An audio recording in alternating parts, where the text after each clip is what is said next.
जय कृष्णा मित्रों, जैसा कि आप जानते हैं जीवन में संतुलन और स्थिरता केवल सही ज्ञान से आता है। श्री कृष्ण की वाणी हमें यही सिखाती है। आज हम गीता के उन संदेशों को साझा करेंगे जो भय, मोह और असफलताओं को अवसर और शक्ति में बदलते हैं। इसे अंत तक देखें क्योंकि हर शब्द आपके जीवन की दिशा बदल सकता है और आपके मन, बुद्धि और आत्मा को जागृत कर सकता है। मित्रों, जब ईश्वर मनुष्य की परीक्षा लेते हैं तो केवल उसकी क्षमता को परखते ही नहीं बल्कि उसे और अधिक ताकतवर और बुद्धिमान बनाने के लिए परिस्थितियां भी सृजित कर देते हैं।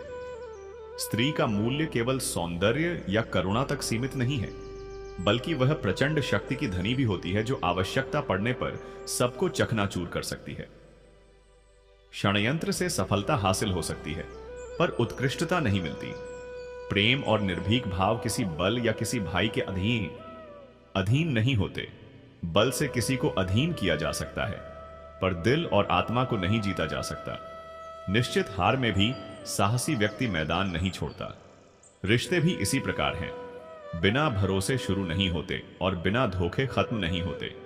श्रेष्ठता छीनकर बेहतर देना जानता है। ईश्वर तुम्हारे अच्छे और बुरे दोनों पक्षों को हमसे बेहतर जानते हैं। बुरे समय में तो सभी भगवान को याद करते हैं, पर जो अच्छे समय में भी ईश्वर को याद रखते हैं वे अत्यंत दुर्लभ हैं।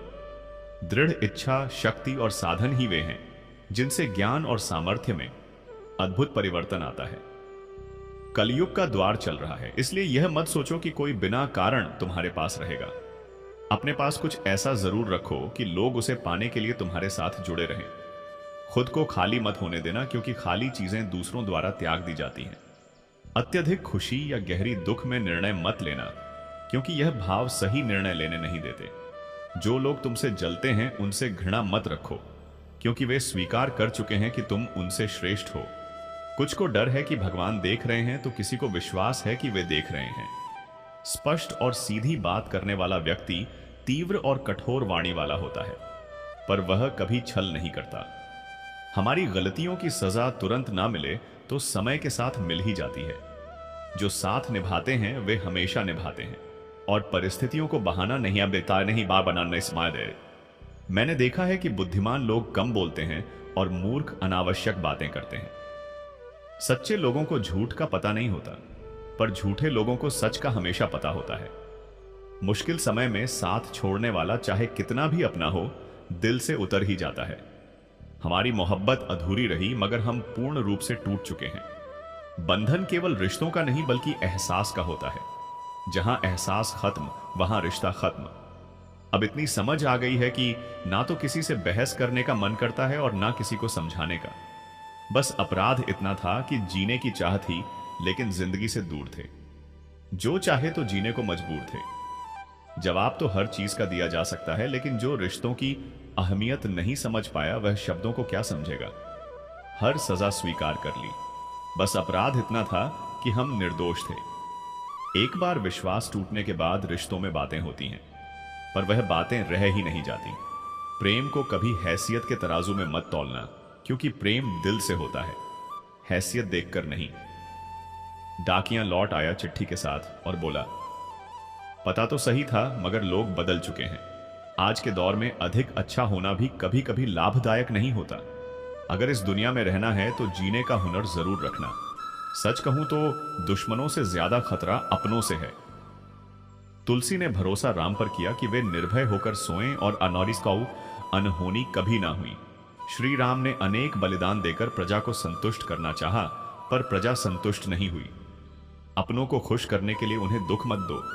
प्रेम में शक्ति है जो दुनिया को झुका सकती है, वरना श्री राम को झूठे बेर क्यों सहने पड़ते। उन्होंने त्याग किया। सारी खुशियां पिता की प्रतिष्ठा के लिए दी। राम जी ने बहुत कुछ त्यागा ताकि श्री राम बन सकें। याद रखना दोस्तों, मां 9 महीने बच्चे को पालती है, पर पिता जीवन भर मां सोचती है कि आज बेटा कैसे बेटा कैसे खाएगा, पर पिता सोचता है कि मेरा बेटा कल कैसे खाएगा। इसीलिए माता पिता का दिल कभी मत दुखाना। शक्ति चाहिए तो ज्ञान सीखो, और समय चाहिए तो चरित्र सुधारो। जो बीत गया उसके लिए बुद्धिमान उसका शोक नहीं करते। कर्मयोगी भविष्य की चिंता नहीं करते। बुद्धिमान केवल यह देखते हैं कि अभी क्या करना है। अर्थात जो अपनी मेहनत पर विश्वास रखते हैं वे भविष्य की चिंता नहीं करते। कभी अपने दुख देखकर निराश मत हो, क्योंकि हर दर्द के पीछे कोई गहरा कारण छिपा होता है। यह तुम्हारे लिए परीक्षा भी हो सकती है और मजबूत बनने का अवसर भी। इसलिए अपने विश्वास को बनाए रखो, क्योंकि जब तक तुम्हारा भरोसा परमात्मा पर अटूट रहेगा तब तक कोई बाधा तुम्हारे लिए असंभव नहीं होगी। जीवन एक ऐसा सफर है जिसमें हर पल कुछ नया सिखाता है और हर अनुभव हमें हमारे भीतर छिपी अनदेखी क्षमताओं से परिचित कराता है। इसलिए कभी भी अपनी सीमाओं को अपनी पहचान ना बनने दें, बल्कि उन्हें चुनौती दें और देखें कि असली ताकत आपके भीतर कितनी है। परिस्थितियां चाहे कितनी भी कठिन हो, उन्हें अपने सीखने और बढ़ने के अवसर के रूप में देखें, क्योंकि हर संकट, हर कठिनाई और हर विफलता हमें हमारी सच्ची क्षमता की ओर इशारा करती है। मित्रों, कृष्ण कहते हैं कि जिस व्यक्ति का मन अपने कर्मों में स्थिर होता है और जो निरंतर अपने प्रयासों में सुधार करता रहता है, वह कभी असफल नहीं होता। सफलता केवल उपलब्धियों का नाम नहीं है, बल्कि वह संतोष, समझ और आत्मगरुकता की प्राप्ति है। दुनिया की नजरों में बड़ी उपलब्धियां मायने रख सकती हैं, लेकिन वास्तविक शक्ति तो उस आत्मविश्वास और धैर्य में है जो आपको हर परिस्थिति में स्थिर बनाता है। इसलिए अपनी सोच नहीं, बल्कि दूसरों की भलाई और उनकी परिस्थितियों को भी समझ सकें। जीवन में हर व्यक्ति जो मिलता है वह किसी न किसी कारण से आता है, चाहे वह आपके मार्गदर्शन के लिए हो, सीखने के लिए हो, या बस आपको यह एहसास दिलाने के लिए कि दुनिया आपके नियंत्रण से बाहर भी चलती है। इसीलिए किसी को हल्का मत समझिए और किसी को इतना भी महत्वपूर्ण मत समझिए कि आपकी खुशी या दुख उसी के हाथ में हो। जो अपने आप को समझता है वही दूसरों को समझ पाता है, और वही व्यक्ति जीवन में स्थायी सुख का अनुभव करता है। कभी भी दूसरों की नकारात्मकता को अपने मन में जगह ना दें, क्योंकि यह ऊर्जा आपको भीतर से कमजोर कर देती है। हर दिन अपने विचारों की निगरानी करें, अपने कर्मों को परखें और यह जानने की कोशिश करें कि क्या आपका प्रयास दूसरों के लिए भी लाभकारी हो सकता है या केवल आपकी आत्मसंतुष्टि के लिए है। प्रेम और करुणा की शक्ति सबसे मजबूत हथियार है, क्योंकि यह केवल दूसरों के लिए नहीं बल्कि आपको भी मानसिक और आत्मिक रूप से स्थिर बनाते हैं। मित्रों, कृष्ण कहते हैं कि जो व्यक्ति दूसरों के लिए जीता है वह वास्तविक रूप से जीवित है, और जो केवल अपने लिए जीता है वह केवल श्वास लेता है। मित्रों, आगे की कथा सुनने के लिए आप सभी से विनती है कि अगर आप हमारे चैनल पर नए हैं तो मोरल स्टोरी 11X चैनल को अभी सब्सक्राइब कर लीजिए। रिश्तों में ईमानदारी और भरोसा सबसे महत्वपूर्ण है। केवल प्रेम से भरे रिश्ते ही समय और परिस्थितियों की कसौटी पर टिकते हैं। यह जरूरी नहीं कि हर संबंध हमेशा सुखद अनुभव दे। कभी कभी कठिनाइयां और झगड़े भी रिश्तों को मजबूत करते हैं, यदि दोनों पक्ष उन्हें समझदारी और धैर्य के साथ सुलझाएं। ज्ञान और अनुभव की सबसे बड़ी शिक्षा यही है कि कभी भी किसी परिस्थिति या व्यक्ति को पूरी तरह दोषी ना ठहराएं, बल्कि स्वयं के दृष्टिकोण और प्रतिक्रियाओं का मूल्यांकन करें। जो लोग आपकी आलोचना करते हैं उनकी निंदा नहीं बल्कि उनकी बातों में सीख खोजें, क्योंकि आलोचना कभी कभी आईना होती है जो आपको अपने भीतर की खामियों का एहसास कराती है। मित्रों, जीवन में सबसे कठिन काम है खुद को बदलना और सबसे आसान काम है दूसरों को बदलने की कोशिश करना। इसलिए पहले अपने भीतर सुधार करें, अपने विचारों को नियंत्रित करना सीखें, अपनी भावनाओं पर नियंत्रण रखें और अपने कर्मों को विवेकपूर्ण बनाएं। जब आप स्वयं में स्थिर होंगे तो बाहरी दुनिया की उलझनों से आपका मन विचलित नहीं होगा। समय का मूल्य समझें, क्योंकि यही वह संसाधन है जो हमेशा सीमित है। इसे व्यर्थ ना गवाएं। अपने ज्ञान और अनुभव को केवल खुद तक सीमित मत रखें। दूसरों को भी मार्गदर्शन देने का प्रयास करें, क्योंकि सच्चा ज्ञान साझा करने से बढ़ता है और केवल अपने लिए रखे ज्ञान का महत्व सीमित होता है। हर दिन कुछ नया सीखने और स्वयं को बेहतर बनाने का संकल्प लें। जीवन में कभी भी छोटा सोचने की गलती ना करें। बड़े सपनों और उच्च विचारों का पालन करें, क्योंकि वही आपको सामान्यता से ऊपर उठाते हैं। अपने मित्रों और परिवार के साथ समय बिताएं, क्योंकि संबंध ही जीवन की सच्ची संपत्ति है। और जब आप किसी कठिनाई का सामना करें तो धैर्य और साहस के साथ खड़े रहें, क्योंकि हर कठिनाई आपकी मानसिक और भावनात्मक ताकत को बढ़ाने का एक अवसर है। अंत में यह समझ लें कि कोई भी आपके भीतर की शक्ति और आत्मविश्वास को तब तक कम नहीं कर सकता जब तक आप स्वयं उसे कम ना करने दें। यही जीवन का सबसे बड़ा रहस्य है और यही मार्ग है जो सच्ची सफलता और संतोष की ओर ले जाता है। कहते हैं कि जब पाप का घड़ा भर जाता है तो दिखाई देने लगते हैं। यह 3 स्पष्ट संकेत जिन्हें नजरअंदाज करना कभी भी सही नहीं होता। मित्रों, यह कहावत लगभग हर इंसान ने अपने जीवन में कभी ना कभी अपने बुजुर्गों से, दादी नानी की बातों में या फिर गांव की चौपाल पर बैठे अनुभवी लोगों के मुख से अवश्य सुनी होगी। पाप का घड़ा यह शब्द सुनने में जितना साधारण लगता है, अर्थ में उतना ही गहरा और गंभीर है। हम अक्सर इसे सुनकर बस सिर हिला देते हैं और अपनी रोजमर्रा की भागदौड़ में आगे बढ़ जाते हैं, लेकिन शायद ही कभी ठहर कर यह समझने का प्रयास करते हैं कि इसके पीछे छिपा वास्तविक संदेश क्या है। आज के इस तेज रफ्तार दौर में जहां हर व्यक्ति एक दूसरे से आगे निकलने की होड़ में लगा हुआ है, जहां धन और प्रभाव को ही सफलता का पैमाना मान लिया गया है, वहां ऐसी पुरानी सीख और कहावतें धीरे धीरे पीछे छूटती चली जा रही हैं। हम अपनी आंखों से देखते हैं कि जो व्यक्ति छल करता है, दूसरों का अधिकार छीनता है, झूठ और बेईमानी का सहारा लेता है, वह ऐशो-आराम में जी रहा है, बड़ी बड़ी गाड़ियों में घूम रहा है, आलीशान मकानों में रह रहा है, जबकि ईमानदारी और सच्चाई के रास्ते पर चलने वाला इंसान संघर्ष करता हुआ परेशानियों से जूझता हुआ दिखाई देता है। ऐसे में मन के भीतर यह सवाल जन्म लेता है कि क्या सच में पाप नाम की कोई चीज होती है? क्या उसका कोई हिसाब होता है? और अगर होता है तो वह हमें दिखाई क्यों नहीं देता? सच्चाई यही है कि प्रकृति और उस ऊपर वाले का न्याय बेहद सूक्ष्म लेकिन अचूक होता है। एक ऐसा अदृश्य लेखा जोखा चलता रहता है जिसमें हमारे हर छोटे बड़े कर्म, हर सोच, हर नियत, हर अच्छा और बुरा भाव दर्ज होता रहता है। यह पाप का घड़ा कोई साधारण मिट्टी का पात्र नहीं है जिसे आंखों से भरते देखा जा सके, बल्कि यह हमारे भीतर स्थित आत्मा का दर्पण है जो हर क्षण भरता रहता है। हर झूठ, हर धोखा, हर स्वार्थ, हर किसी का दिल दुखाने वाला व्यवहार और हमारी वजह से गिरे किसी भी व्यक्ति के आंसू इस घड़े में एक इकाई का मैया किया आधा बूंद बनकर जुड़ते जाते हैं। यह धीरे धीरे भरता है और इंसान को इसका आभास तक नहीं होता। मनुष्य की सबसे बड़ी भूल यही है कि वह हर चीज का परिणाम तुरंत चाहता है।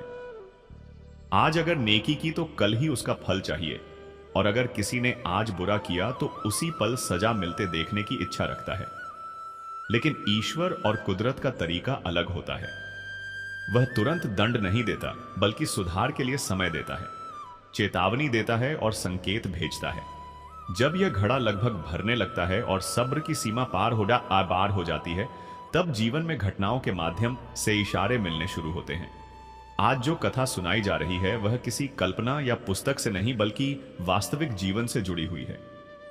यह कहानी उस अदृश्य न्याय की है जो देर से सही पर अवश्य सामने आता है, और उन 3 संकेतों की है जो बताते हैं कि अब हिसाब का समय निकट है।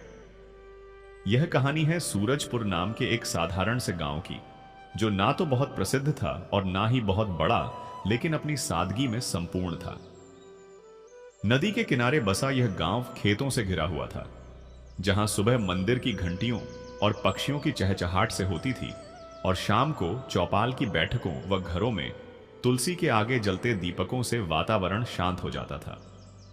यहां की हवा में गीली मिट्टी की सौंधी खुशबू और चूल्हों से उठते धुएं की महक घुली रहती थी, और लोग अपनी छोटी सी दुनिया में संतोष के साथ जीवन जीते थे। इसी गांव में रहता था करोड़मल सेठ। नाम भले ही साधारण था, पर उसके विचार और कर्म लालच से भरे हुए थे। धन और प्रभाव का घमंड उसके स्वभाव में साफ झलकता था। विशाल जमीनें, एक भव्य हवेली और सूद पर धन देने का व्यवसाय उसके पास था, लेकिन उसकी वाणी में मिठास की जगह कठोरता और अहंकार भरा हुआ था। उसे यह भ्रम था कि धन के बल पर वह हर चीज और हर व्यक्ति को खरीद सकता है। चारित्र्य का भय उसकी हवेली की दहलीज से आगे कभी प्रवेश ही नहीं करता था। किसानों की मजबूरी का फायदा उठाना, उनकी फसल औने पौने दामों में खरीद कर शहर के बाजार में कई गुना मुनाफे पर बेचना, और कर्ज ना चुका पाने वालों से उनकी जमीन, पशु और घर का सामान तक जबरन उठवा लेना, यह सब उसके लिए आम बात थी।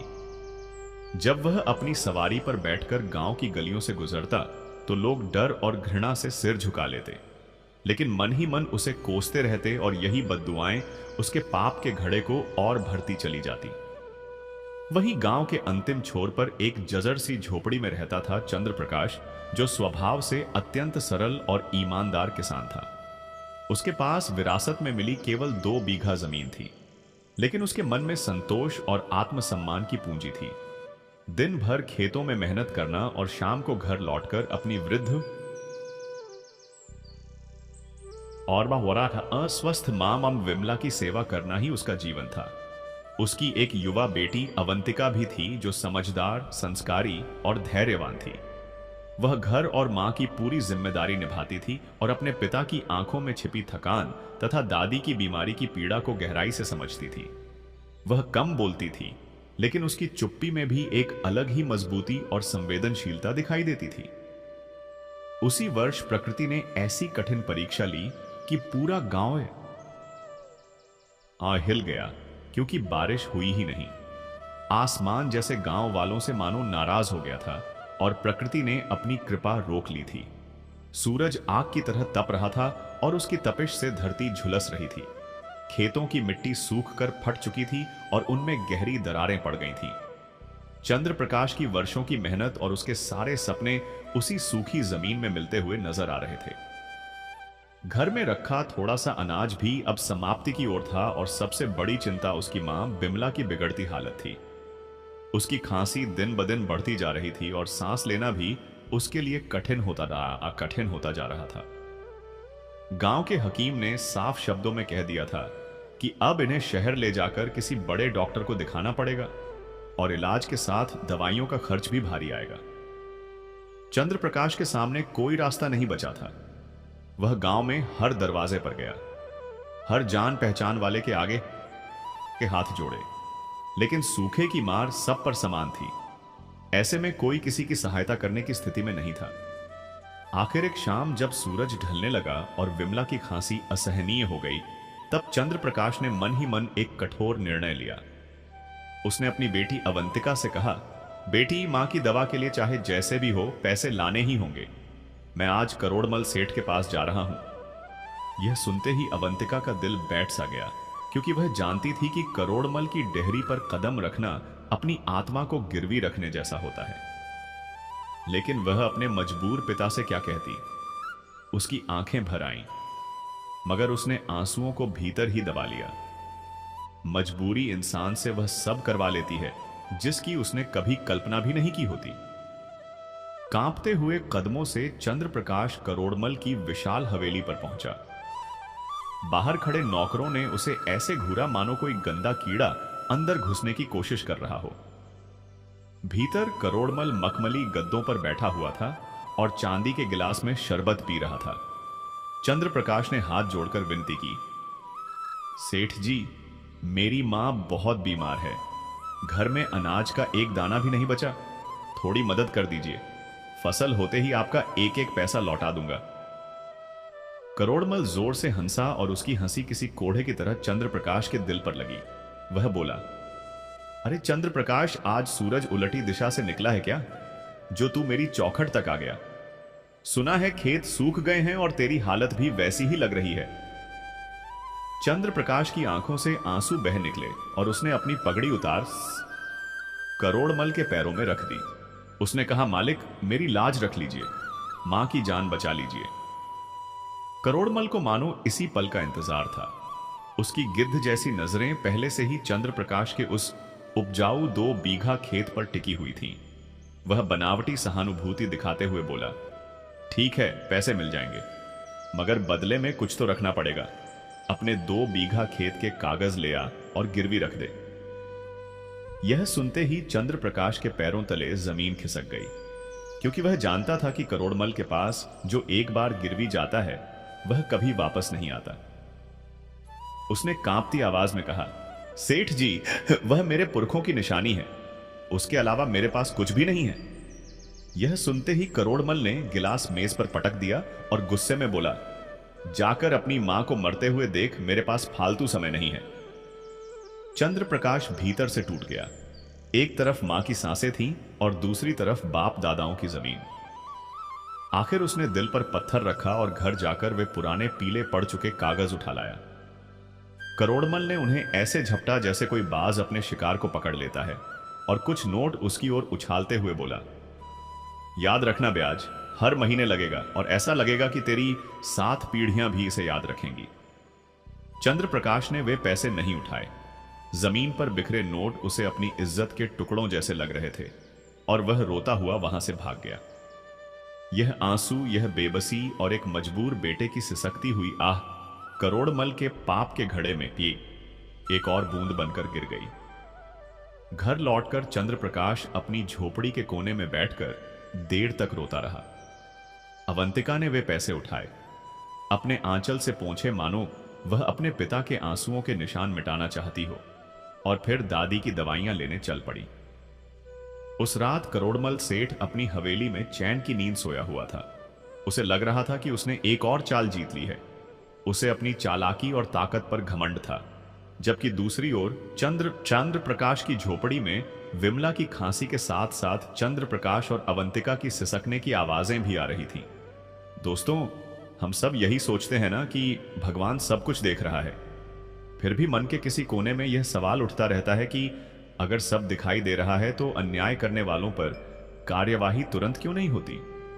चंद्र प्रकाश भी हर सुबह मंदिर में दीप जलाते समय यही विचार करता था, और अवंतिका भी अपनी बीमार दादी के पैर दबाते हुए मन ही मन यही प्रश्न दोहराती थी। लेकिन उन्हें यह अंदाजा नहीं था कि पाप का घड़ा भर रहा था बहुत धीमी गति से, मगर वह भरना तय था और रुकने वाला नहीं था। वहीं दूसरी ओर करोड़मल को यह भ्रम था कि वह अजय है। उसे लगता था कि उसकी दौलत उसे हर संकट से बचा लेगी। उसके मन में यह गहरी धारणा बैठ चुकी थी कि गरीब और मजबूर लोग उसका कुछ भी नहीं बिगाड़ सकते, और यही सोच उसका सबसे बड़ा धोखा थी। क्योंकि जिस क्षण किसी इंसान के भीतर यह अहंकार जन्म ले ले कि वह कानून, समाज और यहां तक कि ईश्वर से भी ऊपर है, उसी क्षण समझ लेना चाहिए कि उसके पतन की प्रक्रिया आरंभ हो चुकी है। करोड़मल के जीवन में भी यही हो रहा था। वह अनजाने में उन चेतावनियों को आमंत्रित कर रहा था जो उसके अंत की पटकथा लिखने वाली थी। वह यह सत्य भूल चुका था कि समय का चक्र जब घूमता है तो राजा को भिखारी और भिखारी को राजा बनते देर नहीं लगती। और सूरजपुर गांव जो ऊपर से शांत और साधारण दिखाई देता था, उसके भीतर एक तूफान धीरे धीरे आकार ले रहा था। एक ऐसा तूफान जो करोड़मल के घमंड और उसके पापों को उजागर करने वाला था। बस प्रतीक्षा थी उन 3 संकेतों की, क्योंकि समय किसी के लिए ठहरता नहीं है। वह अपनी गति से आगे बढ़ता रहता है। उसे इस बात से कोई सरोकार नहीं कि सामने अमीर है या गरीब। वह बस चलता रहता है और पीछे छोड़ जाता है यादें, घाव और कभी कभी अधूरा हिसाब। सूरजपुर में भी वक्त आगे बढ़ रहा था। चंद्र प्रकाश के लिए हर दिन किसी भारी बोझ से कम नहीं था। सेठ करोड़मल से लाए गए पैसे मां की दवाइयों में कब खर्च हो गए उसे स्वयं पता नहीं चला। विमला की तबीयत में थोड़ा सुधार जरूर था, लेकिन वह अब भी बिस्तर से उठ पाने की स्थिति में नहीं थी। डॉक्टर ने स्पष्ट कहा था कि ठीक होने में समय लगेगा, और साथ ही पौष्टिक भोजन, फल और दूध की व्यवस्था भी करनी होगी। पौष्टिक भोजन, यह शब्द सुनते ही चंद्र प्रकाश का मन और अधिक भारी हो गया, क्योंकि यहां तो 2 वक्त की साधारण रोटी जुटाना भी कठिन हो रहा था। वह खेत जो उसके जीवन का एकमात्र सहारा था, अब उसके हाथों से निकल चुका था। वह किसान से मजदूर बन चुका था। सूखे का प्रकोप अब भी गांव पर हावी था। आसमान की ओर देखकर ऐसा प्रतीत होता था मानो बादल कभी बरसेंगे ही नहीं। चंद्र प्रकाश हर गया। सुबह उठकर उस 2 बीघा जमीन की ओर देखता जो अब उसकी नहीं रही थी, और फिर मजदूरी की तलाश में निकल पड़ता। कभी किसी के घर की दीवार उठाने का काम मिल जाता, तो कभी किसी के खलिहान में अनाज साफ करने का जो भी 4 सिक्के मिलते वह लाकर अवंतिका के हाथ पर रख देता। अवंतिका भी खाली नहीं बैठी थी। उसने अपनी मां की पुरानी सिलाई मशीन निकाल ली थी और गांव की महिलाओं के फटे पुराने कपड़े सिलने लगी थी, या किसी के यहां विवाह कार्य हो तो छोटे मोटे काम कर लिया करती थी। वह हर संभव प्रयास कर रही थी ताकि घर का चूल्हा जलता रहे। वह अपने पिता के मन की पीड़ा को समझती थी और देखती थी कि कैसे उसका स्वाभिमानी पिता, जो कभी किसी के बाय आगे बाइक काटी आगे हाथ नहीं फैलाता था, आज रोजगार के लिए दर दर भटक रहा था। एक दिन चंद्र प्रकाश को कहीं भी काम नहीं मिला और वह थका हुआ निराश मन से गांव की चौपाल पर बैठा था। तभी उसकी नजर करोड़मल के आदमियों पर पड़ी जो उसी खेत की ओर जा रहे थे। करोड़मल ने शहर से पानी का टैंकर मंगवाया था और आरएक और अपने धन के बल पर सूखे को भी चुनौती देना चाहता था। उसे किसी और की फसल या किसी गरीब की हालत की चिंता नहीं थी। उसे बस यह दिखाना था कि उसके लिए कुछ भी असंभव नहीं है और वह जब चाहे जो चाहे कर सकता है। चंद्र प्रकाश के एक पड़ोसी ने आकर धीरे से कहा, चंद्र प्रकाश भाई सेठ, करोड़मल अपने नए खेत पर मजदूर बुला रहे हैं, पानी डलवाना है, अगर चलोगे तो दिहाड़ी ठीक मिलेगी। यह सुनते ही चंद्र प्रकाश के सीने में जैसे किसी ने तेज धार वाली छुरी उतार दी हो। उसका अपना खेत, वही जमीन जिसे उसने सालों अपने पसीने से सींचा था, जहां हर कण में उसके पुरखों की महक बसी थी, आज उसी मिट्टी पर वह एक साधारण मजदूर बनकर खड़ा होगा आएंगोड़ा, वह भी करोड़मल के इशारे पर। उसका मन किया कि वह चीख उठे, साफ मना कर दे, कह दे कि चाहे भूखा मर जाऊं लेकिन यह अपमान सहन नहीं करूंगा। मगर तभी उसकी आंखों के सामने अपनी झोपड़ी उभर आई। मां बिमला का बीमार चेहरा याद आज का याद आ गया और अवंतिका की बुझी हुई आंखें सामने आ गईं। उसका सारा गुस्सा और स्वाभिमान खामोशी में घुलकर आंसुओं में बह गया। बिना कुछ कहे उसने गमछा कंधे पर रखा और बाकी मजदूरों के पीछे चल पड़ा। जैसे ही वह अपने ही खेत की मेड़ पर पहुंचा, उसके कदम लड़खड़ाने लगे। वहां का हर ढेला और हर पौधा मानो उसे चुपचाप ताने मार रहा हो। करोड़मल सेठ पहले से ही वहां मौजूद था, हाथ में छाता थामे खड़ा था। चंद्र प्रकाश पर नजर पड़ते ही वह ठहाका लगाकर हंस पड़ा और बोला, अरे वाह चंद्र प्रकाश, मैं तो समझा था कि जो लोग पुरखों की जमीन गिरवी रख देते हैं वे उस तरफ झांकते भी नहीं, मगर तू तो बड़ा ही डीठ निकला, अपनी ही जमीन पर मजदूरी करने आ गया। सारे मजदूर वहीं ठिठक गए और सबकी नजरें चंद्र प्रकाश पर टिक गईं। उसकी आंखें शर्म से झुक गईं और होंठ सिले रह गए। यह देखकर करोड़मल को और मजा आया। उसने ताना मारते हुए कहा, क्या हुआ, अब जुबान काम नहीं कर रही? उस दिन तो बड़ी अकड़ की बाई अकड़ा बात्या पपी बा काका आती मृरा अकड़ थी, बता कितनी दिहाड़ी दूं? बोल, इस मिट्टी की कीमत क्या लगाएगा? चंद्र प्रकाश ने होंठ भी लिए और बिना जवाब दिए आगे बढ़कर फावड़ा उठा लिया। उसके लिए वह फावड़ा कोई औजार नहीं बल्कि सीधा उसकी छाती पर चलने वाला वार था। करोड़मल उसे काम करते हुए देख रहा था। चंद्र प्रकाश के माथे से पसीना टपक रहा था, मगर वह पसीना नहीं, खून के आंसू जैसे थे। सेठ चिल्लाया, ठीक से खोद, मुफ्त में पैसे नहीं दे रहा हूं और गहरा खोद। अपनी गरीबी को इतनी गहराई में दबा दे कि तेरी आने वाली पीढ़ियां भी उसे ढूंढ ना पाएं। चौड़े पंडा इमल ठहाके लगाता रहा और उसका हर ताना, हर हंसी उसके पाप के घड़े में एक एक बूंद और जोड़ती जा रही थी। शाम ढले जब चंद्र प्रकाश घर लौटा तो वह केवल थका हुआ नहीं था, भीतर से पूरी तरह टूट चुका था। उसने अपनी दिहाड़ी के कुछ सिक्के अवंतिका के हाथ में रखे और बाहर चबूतरे पर जाकर आसमान को ताकने लगा। अवंतिका अपने पिता की हालत देखकर रो पड़ी। वह समझ गई थी कि आज उसके साथ क्या बीती होगी। उधर करोड़मल की हवेली में खुशी का माहौल था। उसे लग रहा था कि उसने चंद्र प्रकाश का स्वाभिमान तोड़कर जैसे पूरी दुनिया जीत ली हो। वह अपनी पत्नी शांति और बेटे रत्न के सामने शेख ही बघार रहा था कि देखा आज कैसे झुका दिया उसे। अपनी ही जमीन पर घुटने टेक कर काम कर रहा था। यही है करोड़मल, जो ठान ले वही करता है।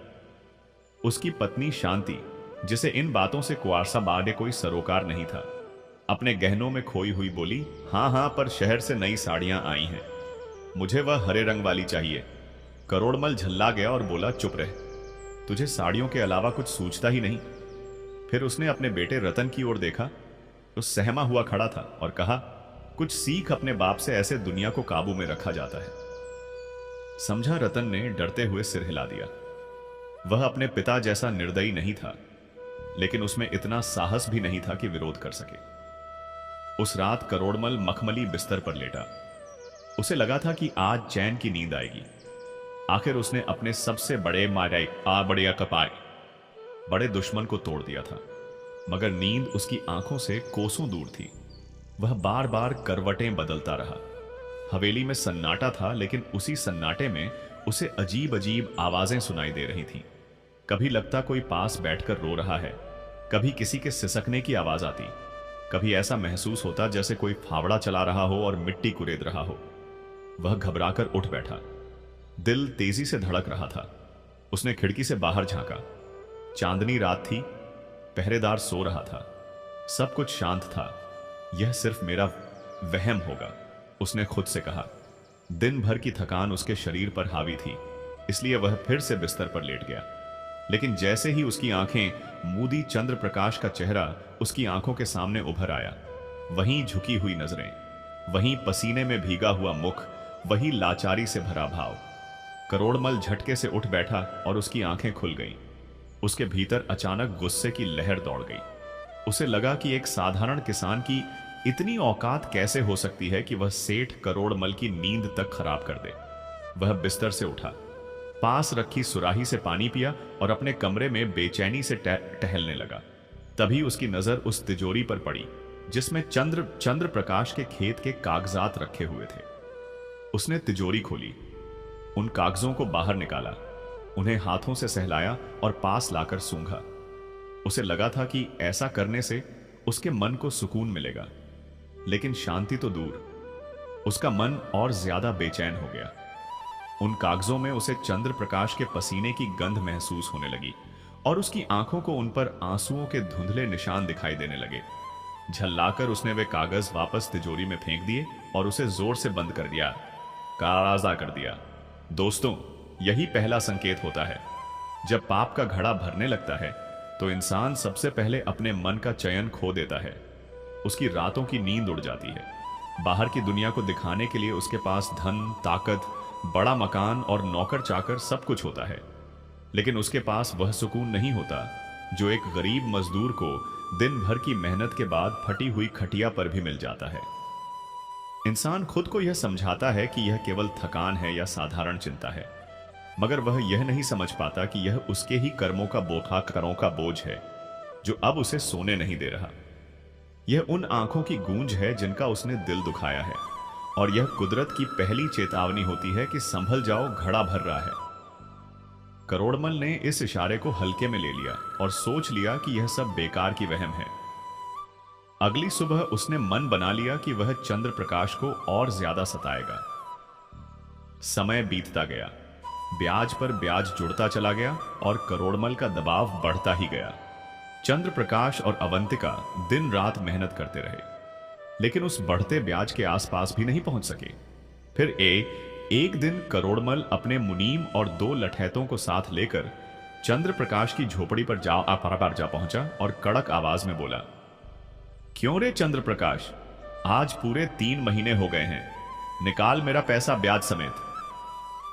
चंद्र प्रकाश उसके पैरों में गिर पड़ा और गिड़गिड़ाते हुए बोला, सेठ जी दया करो, इस सूखे में इतनी रकम कहां से लाऊं, थोड़ी और मोहलत दे दो। यह सुनकर करोड़मल ठहाका मारकर हंसा और बार बोला, मोहलत?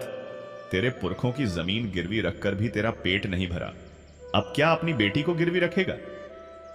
यह सुनते ही अंदर मां के पैर दबा रही अवंतिका गुस्से में बाहर आ गई और बोली, सेठ जी अपनी जुबान संभालकर बात कीजिए, हम गरीब हैं मगर बेइज्जत नहीं है। करोड़मल को यह उम्मीद नहीं थी कि एक मामूली सी लड़की उसे जवाब दे देगी। उसका खून खौल उठा और वह चिल्लाया, अरे बाप तो पहले ही झुक गया, अब बेटी जुबान चलाएगी। उसने अपने लठैतों को इशारा किया और कहा, अंदर घुसो और जो कुछ मिले उठा लाओ, बर्तन, अनाज, खटिया, सब कुछ। लठैत झोपड़ी में घुस गए। चंद्र प्रकाश उन्हें रोकने दौड़ा तो एक ने उसे धक्का देकर गिरा दिया। अंदर से विमला की कमजोर आवाज आई, वह अपनी बेटी को पुकार रही थी। तभी बर्तनों के गिरने की आवाज गूंजी और बाह का अवंतिका चीख पड़ी, नहीं, उसमें मेरी मां की दवा है। विमला जो चलने की हालत में नहीं थी। बेटी की चीख सुनकर घिसटती हुई दरवाजे तक आई। उसके हाथ में पानी का एक लोटा था। कांपते हाथों से उसने वह लोटा करोड़मल की ओर बढ़ाते हुए कहा, सेठ, भगवान के नाम पर हमें बख्श दो, हम तुम्हारा पैसा चुका देंगे, लेकिन मेरी बच्ची को मत सताओ। वह बुरी तरह खांस रही थी, मगर करोड़मल के दिल में जरा भी दया नहीं आई। उसका घमंड चरम पर था और उसे सब नाटक लग रहा था। वह चिल्लाया, हट बुढ़िया, यहां ड्रामा मत कर। तेरा बेटा नाकाबिल है और तेरी पोती जुबान चलाती है। तुम सब इसी लायक हो। और यह कहते हुए उसने बिमला के हाथ से लौटे पर जोर से लात मारी। लौटा दूर जा गिरा, लेकिन वह यहीं नहीं रुका। उसने बिमला को भी जोर से धक्का दे दिया। पहले से कमजोर विमला संतुलन नहीं संभाल पाई और उसका सिर झोपड़ी की चौखट के पत्थर से जा टकराया। एक पल के लिए सब कुछ थम गया। विमला के माथे से खून की पतली धार बह निकली और उसकी आंखें स्थिर हो गईं। मां दादी कहकर चंद्र प्रकाश और अवंतिका की चीखें एक साथ निकली। दूर खड़े गांव वालों की भी रूह कांप उठी। एक बीमार बूढ़ी औरत पर हाथ उठाना पाप की पराकाष्ठा थी। एक क्षण के लिए करोड़मल भी सन्न रह गया। उसे अंदाजा नहीं था कि बुढ़िया गिर जाएगी, लेकिन कुछ ही पलों में उसका घमंड उस डर पर हावी हो गया। यह सब नाटक है, मुझे डराने की कोशिश मत करो, उसने अपनी आवाज सख्त बनाते हुए कहा और मुनीम को हुक्म दिया कि इनके घर का सारा सामान जिता कर लिया जाए और चंद्र प्रकाश, आज से यह झोपड़ी भी मेरी हुई। कल सुबह होते होते यह जगह खाली दिखनी चाहिए। उस पल चंद्र प्रकाश और अवंतिका को कुछ भी सुनाई नहीं दे रहा था। वे दोनों बिमला के निर्जीव शरीर से लिपटकर बिलख रहे थे। करोड़मल वहां से अकड़कर चला गया जैसे उसने कोई बड़ी जंग जाती हुई आड़ा जंग जीत ली हो। लेकिन उस रात करोड़मल सेठ की आंखों में नींद नहीं आई। जो पहला संकेत सिर्फ बेचैनी और नींद न आने तक सीमित था, अब उसने अपना डरावना रूप दिखाना शुरू कर दिया था। जैसे ही करोड़मल ने आगे कोना के मुदी, उसे बिमला का वही पत्थरिया हुआ चेहरा दिखाई देने लगा। उसके कानों में वही खटाक की आवाज गूंजने लगी। जब बिमला का सिर पत्थर से टकराया था, उसे अपने पैरों में उस पानी के लोटे की ठंडक महसूस होने लगी जिसे उसने लात मारी थी। वह चीखते हुए उठ बैठा। उसका पूरा शरीर पसाए ताई पसीने से तर था। पानी पानी चिल्लाते हुए उसने आवाज लगाई। नौकर घबराकर दौड़ते हुए आए, लेकिन जैसे ही किसी ने उसे पानी का गिलास थमाया, उसे वह गिलास बिमला के हाथ का वहीं लौटा लगने लगा। नहीं राये, ये मत लाओ, इसे ले जाओ, वह पागलों की तरह चिल्लाया। वह हवेली में इधर उधर भागने लगा। उसे हर कोने में विमला खड़ी दिखाई देती। हर सन्नाटे में उसे चंद्र प्रकाश और अवंतिका के रोने की आवाजें सुनाई देती। उसने पहरेदारों को बुलाकर कहा कि तुम सब सो रहे थे, हवेली में कोई गुस्सा है, मुझे आवाजें आ रही हैं। पहरेदारों ने पूरी हवेली छान मारी, लेकिन वहां कोई नहीं मिला। अब करोड़मल का डर सिर्फ वहम नहीं था, वह हकीकत बन चुका था। उसका अपना पाप, उसकी खुद की क्रूरता, जो अब साएं की तरह उसके साथ रहने लगी थी। यह कोई दूसरा संकेत नहीं था, बल्कि पहले संकेत का ही और भयानक रूप था। जब इंसान के कर्म उसकी आंखों के सामने घूमने लगे, जब उसे अपनी ही परछाई से डर महसूस होने लगे और जब उसे लगने लगे कि वह बिल्कुल अकेला है और चारों ओर दुश्मन ही दुश्मन है, तब समझ लेना चाहिए कि कुदरत ने उसे संभलने का एक और मौका दे दिया है। लेकिन करोड़मल तब भी नहीं समझा। उसे लगा कि यह सब चंद्र नर प्रकाश का कोई जादू टोना है और उसने इस चेतावनी को भी नजरअंदाज कर दिया। उसे अंदाजा नहीं था कि जिस घड़े को वह इतने घमंड से भरता आ रहा था, उसमें अब एक बूंद की भी जगह नहीं बची थी और उसका टूटना तय हो चुका था। जिस रात करोड़मल सेठ अपनी हवेली में अपने ही पाप के साए से डरकर चीख रहा था, उसी रात चंद्र प्रकाश की झोपड़ी के बाहर एक अलग ही खामोशी छाई हुई थी। यह वह खामोशी थी जो किसी बड़े तूफान से पहले महसूस होती है। विमला बेसुध पड़ी थी। उसका सिर अवंतिका की गोद में था और चंद्र प्रकाश उसके ठंडे पड़ते पैरों को सहला रहा था। दोनों की आंखों से आंसू सूख चुके थे और वे बस एक अपनी मां और दादी को देखे जा रहे थे। गांव के लोग जो अब तक दूर खड़े थे, धीरे धीरे हिम्मत करके पास आए। किसी के हाथ में हल्दी वाला दूध था तो कोई गांव के हकीम को बुला लाया। हकीम ने बिमला की नब्ज टटोली, उसकी पत्थराई आंखें खोली और माथे के गहरे जख्म को छू कर देखा। चोट सिर पर बहुत गंभीर है। हकीम ने गहरी सांस लेते हुए कहा।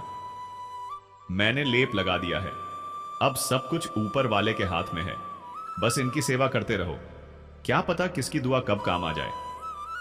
हकीम की यह बात सुनते ही अवंतिका और चंद्र प्रकाश का बचा खुचा धैर्य भी टूट गया और वे फूट फूट कर रो पड़े। तभी भीड़ में से एक वृद्ध महिला आगे बढ़ी। यह कौशल्या मासी थी, जो गांव के दूसरे सिरे पर बनी एक छोटी सी कुटिया में अकेली रहती थी। उनका इस दुनिया में आगे पीछे कोई नहीं था, पर उनके मन में बसी इंसानियत और अपनापन करोड़मल सेठ की पूरी हवेली और दौलत से कहीं ज्यादा विशाल था। कौशल्या मासी ने पहुंचते ही अवंतिका के सिर पर स्नेह से हाथ रखा और बोली, बस कर बेटी, रोकर क्या मिलेगा, उठ खड़ी हो। अभी तेरी दादी को तेरे हौसले और सहारे की सबसे ज्यादा जरूरत है। इसके बाद वह उन ग्रामीणों की ओर पलटी जो चुपचाप तमाशबीन बने खड़े थे और कड़क आवाज में बोली, और तुम लोग यहां क्या देखने आए हो? कल सवेरा होते ही वह जालिम इस झोपड़ी को भी खाली करवा लेगा। तब यह बेबस लोग अपनी मां को इस हालत में लेकर कहां जाएंगे? क्या सूरजपुर गांव इतना निष्ठुर हो गया है कि दो असहाय इंसानों को सिर छुपाने की जगह भी नहीं दे सकता? कौशल्या मासी की आवाज में ऐसा असर था जिसने सोई हुई अंतरात्माओं को झकझोर दिया। मासी से बैर कौन लेगा? भीड़ में से किसी ने धीमी आवाज में कहा। बैर यह सुनते ही मासी की आंखें आग उगलने लगी और वह बोली, जब धर्म और अधर्म की जंग हो तो जो बीच में खड़ा रहता है वह भी अधर्म का साथ ही देता है। मुझे नहीं चाहिए तुम लोगों की झूठी हमदर्दी। इतना कहकर वह चंद्र प्रकाश की ओर मुड़ी और बोली, बेटा, चंद्र प्रकाश, मेरी झोपड़ी भले ही छोटी है, पर इतनी भी तंग नहीं कि उसमें दो टूटे दिलों का दर्द समा ना सके।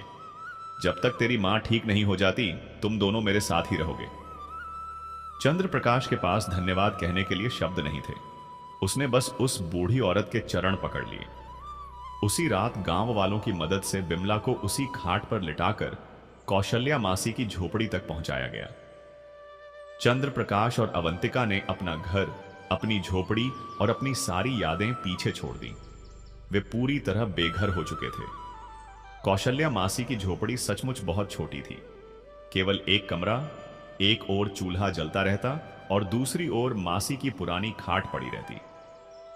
मासी ने अपनी खाट विमला के लिए छोड़ दी और खुद जमीन पर एक फटी हुई दरी बिछाकर लेट गई। चंद्र प्रकाश और अवंतिका बाहर ठंडे बरामदे में सिकुड़ कर बैठ गए। जीवन का एक नया और शायद सबसे कठोर अध्याय शुरू हो चुका था। अवंतिका ने अपनी दादी की सेवा में दिन और रात का फर्क मिटा दिया। वह कौशल्या मासी के साथ मिलकर आसपास के घरों में काम करती, कहीं गेहूं पीसती, कहीं मसाले कूटती और जो भी सूखी रोटी या थोड़ा बहुत अनाज मिलता उसे समेट लाती। वह पहले अपनी दादी को खिलाने का प्रयास करती, फिर मासी को देती और अंत में जो बचता वह अपने पिता के साथ बांट लेती। चंद्र प्रकाश मानो जिंदा लाश बन चुका था। जिस जमीन से वह बेदखल हुआ था वह सिर्फ जमीन नहीं थी, वही उसका स्वाभिमान थी, उसकी पहचान थी। और जिस दिन करोड़िमल ने उसे उसी के खेत में अपमानित किया था और फिर उसकी मां के साथ जो हुआ, उसने उसे भीतर से पूरी तरह तोड़ दिया था। वह काम की तलाश में निकलता, लेकिन करोड़िमल का खौफ इतना गहरा था कि कोई उसे काम देने का साहस नहीं करता था। लोग डरते थे कि कहीं सेठ नाराज ना हो जाए। वह हर शाम खाली हाथ झुका सिर लिए लौटता और चुपचाप झोपड़ी के एक कोने में बैठ जाता। वह बिमला की आंखों में आंखें नहीं डाल पाता था। उसे लगता था कि वह एक हारा हुआ बेटा है जो अपनी मां की इज्जत भी नहीं बचा सका। दिन महीनों में बदलते गए। विमला की हालत जस की तस बनी रही। वह बस सांस ले रही थी, आंखें बंद, शरीर में कोई हलचल नहीं। अवंतिका रोज उसे नहलाती, उसके कपड़े बदलती और उसे सहारा देकर बिठाती। वह अपनी दादी से घड़ई बात दिए घंटों बातें करती रहती। दादी देखो, आज आसमान कितना चमक रहा है, कितने सारे तारे टिमटिमा रहे हैं। तुम कहा करती थी ना कि हर तारा हमारा कोई अपना होता है। दादी उठो ना, मुझसे बात करो। और ठीक उसी समय दूसरी ओर करोड़मल की हवेली में एक अलग ही कोहराम मचा हुआ था। रातों की नींद गायब हो चुकी थी। विमला का चेहरा बार बार आंखों के सामने आ जाता। वह खटाक की डरावनी आवाज कानों में गूंजती रहती। यह सब अब रोजमर्रा की बात बन चुकी थी। करोड़िमल ने हकीमों से दवाइयां मंगवानी शुरू कर दी थी। नींद की गोलियां खाने लगा था, मगर दिल को सुकून कहीं नहीं मिल रहा था। अब उस पाप के घड़े ने दूसरा संकेत दिखाना शुरू कर दिया था। पहला संकेत था मन का चयन छीन जाना, और दूसरा संकेत था अपने ही लोगों का साथ छूट जाना। करोड़मल का चिड़चिड़ापन और भीतर बैठा डर अब उसके बस से बाहर हो चुका था। वह सारी रात जागता और दिन भर नौकरों पर चिल्लाता, छोटी छोटी बातों पर उन्हें मारने दौड़ पड़ता। किसने यह थाली यहां रखी? मुझे गिराने के लिए तुम सब मिले हुए हो, सब मेरे दुश्मन हो। उसकी पत्नी शांति, जो हमेशा अपनी साड़ियों और गहनों की दुनिया में खोई रहती थी, अब अपने पति के इस बदले हुए रूप से डरने लगी थी। पहले वह समझाने की कोशिश करती, पूछती कि आपको क्या हो गया है, आप इस तरह पागलों की तरह क्यों चिल्लाते रहते हैं। मगर एक रात जब करोड़मल नींद में बड़बड़ा रहा था, छोड़ दो मुझे, मैंने नहीं मारा, वह खुद गिरी थी। खून, यह सब शांति ने साफ सुन लिया। उसका दिल जोर से धड़क उठा। गांव में उसने उड़ती उड़ती यह बात सुनी तो थी कि करोड़मल ने चंद्र प्रकाश की मां को धक्का दिया था, पर उसने उस खबर पर यकीन नहीं किया था। आज अपने ही पति के मुंह से यह सच सुनकर वह कांप उठी। अगले दिन उसने हिम्मत जुटाकर पूछ ही लिया, क्या आपने सच में उस बूढ़ी औरत पर हाथ उठाया था? पहले से डरा और झुंझलाया करोड़मल यह सुनते ही भड़क उठा, तेरी इतनी हिम्मत कि तू मुझ पर शक करे। जरूर उस चंद्र प्रकाश की बेटी अवंतिका ने तेरे कान भर दिए होंगे। तू भी उन्हीं के साथ मिल गई है। मैं तो बस पूछ रही थी। चुप। करोड़मल ने उसकी बात काट दी। एक शब्द और नहीं। तू सिर्फ इस हवेली की मालकिन है, मेरे कर्मों की नहीं। जा और अपने गहने गिन। शांति रोती हुई अपने कमरे में चली गई। उस दिन के बाद पतिप के बीच जो थोड़ा बहुत रिश्ता बचा था वह भी टूट गया। शांति समझ चुकी थी कि उसका पति पाप के रास्ते पर बहुत आगे निकल चुका है और उस पाप की छाया अब पूरी हवेली पर फैल चुकी है। वह अब ज्यादातर अपने कमरे में बंद रहती, भगवान से अपने सुहाग की नहीं बल्कि अपने बेटे की सलामती की दुआ मांगती।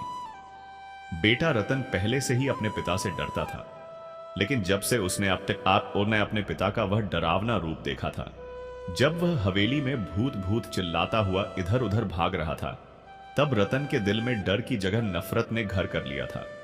करोड़मल चाहता था कि उसका बेटा भी उसी की तरह कठोर बने। वह उसे अपने साथ ब्याज वसूलने ले जाता और सिखाता, देख बेटा, इन कीड़ों से ऐसे बात करते हैं, अगर नरमी दिखाओगे तो यह सिर पर चढ़ जाएंगे। इनसे काम सिर्फ डर से ही लिया जा सकता है। लेकिन रतन से यह सब देखा नहीं जाता था। जब वह अपने पिता को किसी गरीब को गालियां देते, किसी का सामान उठवाते देखता तो उसका दिल बैठ जाता। उसे उन चेहरों में चंद्र प्रकाश और अवंतिका दिखाई देने लगते। एक दिन करोड़मल एक विधवा औरत से कर्ज वसूलने पहुंचा। वह बेचारी हाथ जोड़कर गिड़गिड़ा रही थी कि उसके बच्चे भूखे हैं, अगली फसल पर सब चुका देगी। मगर करोड़मल ने एक न सुनी और अपने आदमियों से उसकी इकलौती गाय खुलवा ली। वह औरत और उसके छोटे छोटे बच्चे गाय से लिपटकर रोने लगे। यह दृश्य रत्न से सहा नहीं गया। पिताजी छोड़ दीजिए, पाप लगेगा, वह अचानक बोल पड़ा। यह बात करोड़मल के लिए तमाचे जैसी थी। उसका अपना बेटा उसे पाप और पुण्य का ज्ञान दे रहा था। उसने उस विधवा को तो छोड़ दिया, लेकिन घर आकर रतन पर अपना सारा गुस्सा उतार दिया। तू मेरा बेटा नहीं हो सकता, कायर है तू, डरपोक। तुझे उन भिखारियों पर तरस आता है, वे पैदा ही हमारे पैरों तले रहने के लिए हुए हैं। लेकिन पिताजी, वे भी तो इंसान हैं। चुप। अगर आज के बाद तूने मेरे काम में जुबान खोली तो अंजाम बुरा होगा। उस दिन के बाद रतन ने खुद को अपने कमरे में कैद कर लिया। वह अपने पिता के सामने आने से भी बचने लगा। बाप बेटे का रिश्ता जो पहले डरा था, अब नफरत और खामोशी में बदल गया। करोड़मल अपनी उसी आलीशान हवेली में पूरी तरह अकेला पड़ चुका था। पत्नी उससे बात नहीं करती थी और बेटा सामने नहीं आता था। यही था दूसरा संकेत। जब पाप का घड़ा भरने लगता है तो दौलत और ताकत किसी काम नहीं आती। अपने ही खून के रिश्ते दूर हो जाते हैं, क्योंकि पाप की आग इतनी तेज होती है कि वह हर रिश्ते को जलाकर राख कर देती है।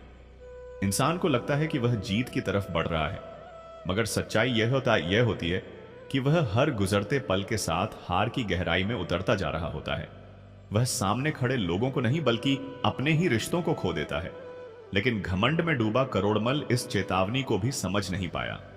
उसे लगा कि उसकी पत्नी नासमझ है और उसका बेटा डरपोक है। मुझे किसी की जरूरत नहीं, वह खुद से कहता रहा। मेरे पास पैसा है और पैसा ही मेरा सबसे बड़ा सहारा है। मैं पैसों से नए नौकर खरीद लूंगा, नए दोस्त बना लूंगा। इसी सोच में उसने गांव के दूसरे अमीर जमींदारों को दावत पर बुलाया ताकि उसका खालीपन कुछ देर के लिए भर सके। लेकिन वहां भी उसे सिर्फ निराशा ही मिली। जो लोग कभी उसकी हां में हां मिलाया करते थे, अब उससे नजरें चुराने लगे थे। विमला वाला किस्सा पूरे गांव में आग की तरह फैल चुका था। एक बीमार लाचार बूढ़ी औरत पर हाथ उठाना ऐसा पाप था जिसे समाज किसी भी कीमत पर माफ नहीं कर सकता था, चाहे करने वाला कितना ही ताकतवर क्यों ना हो। लोग उसकी दावत में आए जरूर, लेकिन सब किसी न किसी बहाने से जल्दी उठकर चले गए। किसी ने उसके साथ बैठकर शराब नहीं पी, किसी ने उसके व्यापार की तारीफ नहीं की। माफ करना सेठ जी, एक जमींदार ने उठते हुए कहा, थोड़ा काम है और हाँ सैम, अब उम्र हो चली है, भगवान का नाम भी लिया करो। करोड़ इमल को यह सब अपनी तौहीन लगी। सब मुझसे जलते हैं। मेरी दौलत से वह बड़बड़ाया और उस बड़ी सी मेज पर अक्वाराए अकेला बैठा रह गया जहां खाना ठंडा पड़ा था। हवेली का सन्नाटा उसे निगलने दौड़ रहा था। पत्नी और बेटे के बाद अब दोस्त भी उससे दूर हो चुके थे। वह पूरी तरह अकेला पड़ गया था। दूसरा संकेत पूरा हो चुका था, और जब इंसान पहले संकेत यानी मन के चैन के छिन जाने और दूसरे संकेत यानी अपनों के साथ छूटने को अनदेखा कर देता है, तब कुदरत अपना आखिरी और सबसे खतरनाक वार करती है। करोड़िमल का गुस्सा और अकेलापन अब उसके काम में साफ झलकने लगा था। उसका मुनीम, जो 20 साल से ईमानदारी से उसका हिसाब किताब संभाल रहा था, एक दिन गिनती में छोटी सी गलती कर बैठा। करोड़मल जैसे इसी मौके की तलाश में था। वह मुनीम पर टूट पड़ा। चोर बेईमान इतने सालों से मुझे लूट रहा था, मेरी पीठ में छुरा घोंप रहा था। मुनीम की आंखों में आंसू आ गए। सेठ जी, 20 साल आपकी नमक रोटी खाई है, गलती हो सकती है, पर मेरी नियत में खोट नहीं। चुप कर, नाटक मत कर, निकल जा यहां से। आज के बाद मुझे अपनी शक्ल मत दिखाना। उस ईमानदार आदमी ने अपनी पगड़ी उतारी, करोड़मल के पैरों में रखी और कहा, सेठ जी, आपने आज मेरी गरीबी का नहीं, मेरी ईमानदारी का अपमान किया है। याद रखना, जब घमंड दिमाग पर चढ़ जाता है तो इंसान को सही और गलत का फर्क दिखना बंद हो जाता है। और यह कहकर वह चला गया। अब करोड़मल के पास ना परिवार था, ना दोस्त, ना कोई वफादार कर्मचारी। मैं खुद ही सब संभाल लूंगा। वह गुर्राया, मुझे किसी की जरूरत नहीं। उसने अपनी मोटी मोटी बहिया और खाते की किताबें खोली और खुद हिसाब करने बैठ गया। मगर उसका दिमाग पहले ही अशांत हो चुका था। ना नींद थी, ना सुकून। वह घंटों उन अंकों से जूझता रहा, मगर हिसाब किसी तरह से बैठ ही नहीं रहा था। ब्याज किस पर कितना चढ़ा, किससे कितना लेना है, सब उलझता चला गया। उसका सिर, जो पहले सिर्फ रातों में दुखता था, अब दिन में भी फटने लगा। ऐसा लगता था जैसे भीतर कोई हथौड़े चला रहा हो। वह सिर उठकर बैठ गया। यह तीसरे संकेत की शुरुआत थी। जब पाप का घड़ा भर जाता है तो पहला वार मन पर होता है, दूसरा रिश्तों पर और तीसरा इंसान के शरीर और उसकी दौलत पर। करोड़मल की वही दौलत जिस पर उसे सबसे ज्यादा घमंड था, अब उसी का हिसाब वह संभाल नहीं पा रहा था, और उसका शरीर, जिसे वह लोहे जैसा मजबूत समझता था, अब उस पाप का बोझ उठाने से इनकार कर रहा था। कुदरत का खेल शुरू हो चुका था। उसका साम्राज्य बसई त्याग पराश, जिसे उसने गलत रास्तों की नींव पर खड़ा किया था, अब ढाने की कगार पर आ चुका था। उसे बस एक आखिरी धक्के की जरूरत थी। जो सिर दर्द शुरू हुआ था, वह अब साधारण दर्द नहीं रहा था। वह उसके दिमाग पर कब्जा कर चुका एक दुश्मन बन गया था।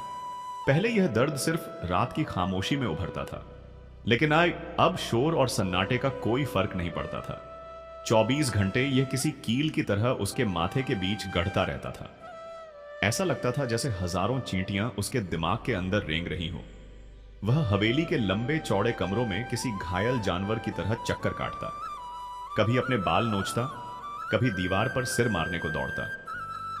बंद करो यह आवाज, वह नौकरों पर चिल्लाता, जबकि हवेली में सन्नाटे के सिवा कुछ भी नहीं होता था। किसने बजाया वह लौटा, बंद करो, वह चीखता रहता। गांव के हकीम पहले ही हाथ खड़े कर चुके थे।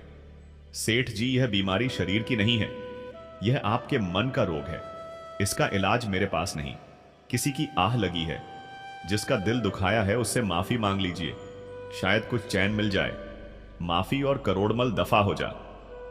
उसने हकीम पर गुस्से से दहाड़ते हुए कहा था, पैसे लेता है दवाओं के और मुझे धर्म कर्म का ज्ञान दे गाड़ी के ज्ञान देने चला है। इसके बाद शहर से बड़े बड़े डॉक्टर बुलवाए गए। उनकी चमचमाती गाड़ियां हवेली के फाटक पर आकर रुकती। वे भीतर आते और अपनी महंगी मशीनों से जांच करते। करोड़ मल उन्हें ऐसे घूरता मानो वे कोई कसाई हो। डॉक्टर आपस में धीमी आवाज में कहते, शरीर तो लोहे जैसा मजबूत है, बस दिमाग में कोई सनक बैठ गई है। और वे नींद की महंगी गोलियां तथा ताकत की दवाइयां लिख देते। करोड़मल मुट्ठी मुट्ठी गोलियां निगलने लगा, लेकिन नींद जैसे उसकी हवेली का रास्ता ही भूल चुकी थी। कभी कभी 2 पल को आंख लगती भी तो सपने नहीं डरावनी सच्चाइयां सामने आ जाती। उसे दिखता कि वह अपने ही खेत में खड़ा है और चंद्र प्रकाश उसे देखकर हंस रहा है। उसे बिमला का खून से सना माथा दिखाई देता। वही खट्टाख की आवाज, वही पानी का लोटा, और वह पसीने में भीगा चीख मारकर उठ बैठता। उसका रबदार चेहरा, जिस पर कभी घमंड और क्रूरता झलकती थी, अब पीला पड़ चुका था। गाल धंस गए थे, आंखें भीतर चली गई थीं। वह जब आईने में खुद को देखता तो खुद से ही डर जाता, बड़बड़ाता कि यह मैं नहीं हो सकता। फिर उसके हाथ कांपने लगे, वही हाथ जिनसे वह ब्याज वसूलता था, वही हाथ जिनसे उसने चंद्र प्रकाश से खेत के कागज छीने थे, वही हाथ जिनसे उसने बिमला को धक्का दिया था। अब इतने कमजोर हो गए थे कि पानी का गिलास भी संभाल नहीं पाते थे। गिलास छूट जाता, पानी मखमली बिस्तर पर फैल जाता। वह झुंझलाता, कभी रो पड़ता, कभी हंसने लगता। वह पागलपन की आखिरी दहलीज पर खड़ा था। पत्नी शांति और बेटा रतन उसे दूर से देखते। उनकी आंखों में दया नहीं बल्कि डर था। वे उस बाप और उस पति के पास जाने से कतराते जो अब एक खौफनाक अजनबी बन चुका था। तीसरा संकेत, जो तन और धन दोनों पर वार करता है, अपना काम शुरू कर चुका था। करोड़मल का शरीर उसका साथ छोड़ रहा था और आड़ी कामरी अब उसकी दौलत की बारी थी। ईमानदार मुनीम के चले जाने के बाद हिसाब किताब की बहिया दीमक लगी लकड़ी की तरह बेकार पड़ी थी। करोड़मल कांपते हाथों से उन्हें संभालने की कोशिश करता, लेकिन अंक और अक्षर उसे नाचते हुए चिढ़ाते दिखाई देते। वह बड़बड़ाता कि किससे कितना लेना है और किसे कितना दिया था। जिन किसानों और गरीबों पर उसने जुल्म ढाए थे, उन तक खबर पहुंच चुकी थी कि सेठ अब सेठ नहीं रहा, वह पागल हो गया है। जो लोग कल तक उसके नाम से कांपते थे, आरे खा भाई हिम्मत दिखाने लगे। जब उसके लठैत वसूली के लिए पहुंचे तो एक किसान अकड़ कर बोला, कैसा पैसा, सेठ जी को कहो, पहले वही लेकर आए।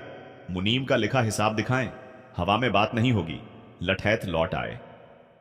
करोड़मल चीखा, मारो उन्हें, उनकी फसल जला दो। लेकिन अब लठैतों को भी समय पर पगार नहीं मिल रही थी। उन्होंने साफ कह दिया, हम नहीं जाएंगे गांव वाले, और इतना पर बातें यार, अब आपसे डरते नहीं, आप पर हंसते हैं। यह सुनते सुनते ही करोड़मल ने तिजोरी से एक थैली निकालकर उनकी ओर फेंकी, लेकिन उसका हाथ इतना कांप रहा था कि थैली खुल गई और चांदी के सिक्के कमरे में बिखर गए। करोड़मल घुटनों के बल बैठकर पागल की तरह सिक्के बिनने लगा, पर वे उसकी कांपती उंगलियों से बार बार फिसल जाते। यह दृश्य देखकर लठैतों को भी घिन आ गई और वे चुपचाप वहां से चले गए। डर और पाप की नींव पर खड़ा उसका साम्राज्य ढह रहा था। शरीर जवाब दे चुका था और खजाना भी खाली होता जा रहा था। जिस दौलत के घमंड में उसने इंसानों को इंसान नहीं समझा, वही दौलत अब उससे हिसाब मांग रही थी। उधर कौशल्या मासी की छोटी सी झोपड़ी में दौलत नहीं थी, लेकिन वहां वह चीज थी जो करोड़मल की हवेली में कभी नहीं रही, सुकून। विमला की हालत वैसी ही थी, एक जिंदा शरीर जिसमें आत्मा कहीं सोई हुई थी, मगर अवंतिका ने हार नहीं मानी थी। वह कौशल्या मासी के साथ मिलकर दिन रात एक किए हुए थी। चंद्र प्रकाश, जो खुद को टूटा हुआ और हारा हुआ मान बैठा था, उसकी जिंदगी में भी बदलाव आया।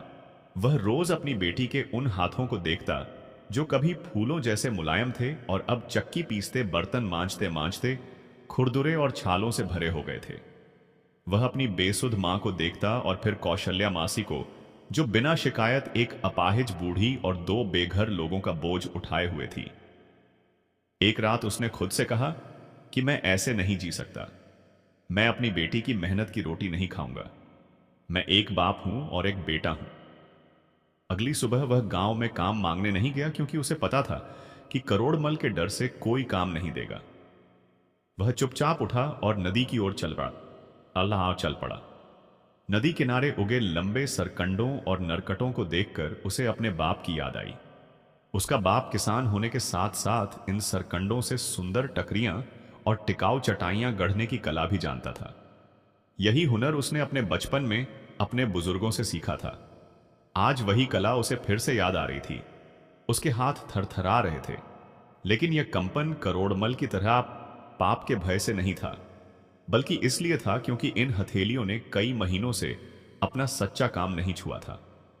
उसने हिम्मत जुटाकर सरकंडे काटे, उन्हें गठरी बनाकर अपनी पीठ पर लादा और झोपड़ी तक खींच लाया। अवंतिका और कौशल्या मासी ने उसे अचंभे से देखा। चंद्र प्रकाश ने कुछ कहा नहीं। वह चुपचाप झोपड़ी के बाहर बैठ गया और सरकंडों को सावधानी से छीलने लगा। उसकी उंगलियां, जो कभी फावड़ा और हल संभालने की आदी थीं, अब बेहद नाजुक कारीगरी में लगी थी। पूरा दिन वह बिना रुके बुनता रहा। सूरज ढलते ढलते उसके हाथ छिल चुके थे। उंगलियों से खून रिसने लगा था, मगर उसके सामने बांस की पतली तीलियों और सरकंडों से बनी एक मजबूत और खूबसूरत टोकरी रखी थी। वह साधारण टोकरी नहीं थी, बल्कि चंद्र प्रकाश का खोया हुआ स्वाभिमान थी। अगले दिन वह ऐसी ही 5 और टोकरी लेकर पास के गांव के हाट बाजार पहुंचा। जब शाम को वह लौटा तो उसके हाथ खाली नहीं थे। उसकी बंद मुट्ठी में कुछ सिक्के खनक रहे थे। उसने वे सिक्के लाकर कौशल्या मासी के चरणों में रख दिए और बोला, मासी, आज इस घर का चूल्हा मेरी कमाई से जलेगा। यह सुनते ही कौशल्या मासी की आंखें भर आईं। उन्होंने उसे उठाकर सीने से लगा लिया और कहा, जीता रहे मेरे लाल। अरे, वह सेठ समझता है कि उसने तेरी जमीन छीन ली, पर उसे यह नहीं पता कि इंसान का असली खेत उसका हुनर और उसका जमीर होता है, जिसे कोई छीन नहीं सकता। अवंतिका अपने पिता को निहार रही थी।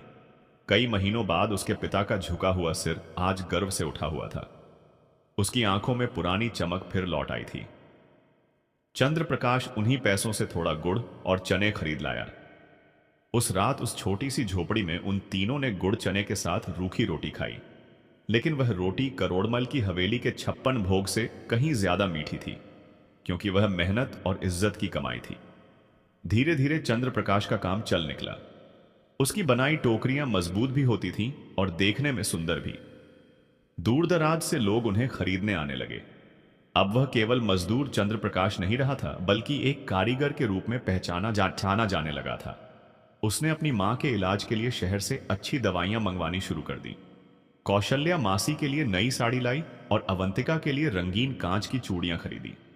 जिंदगी उस टूटी फूटी झोपड़ी में धीरे धीरे मुस्कुराने लगी थी, जबकि दूसरी ओर करोड़मल की हवेली में मौत जैसा सन्नाटा पसरा हुआ था। करोड़मल अब बिस्तर से चिपक चुका था। उसका शरीर पूरी तरह साथ छोड़ चुका था।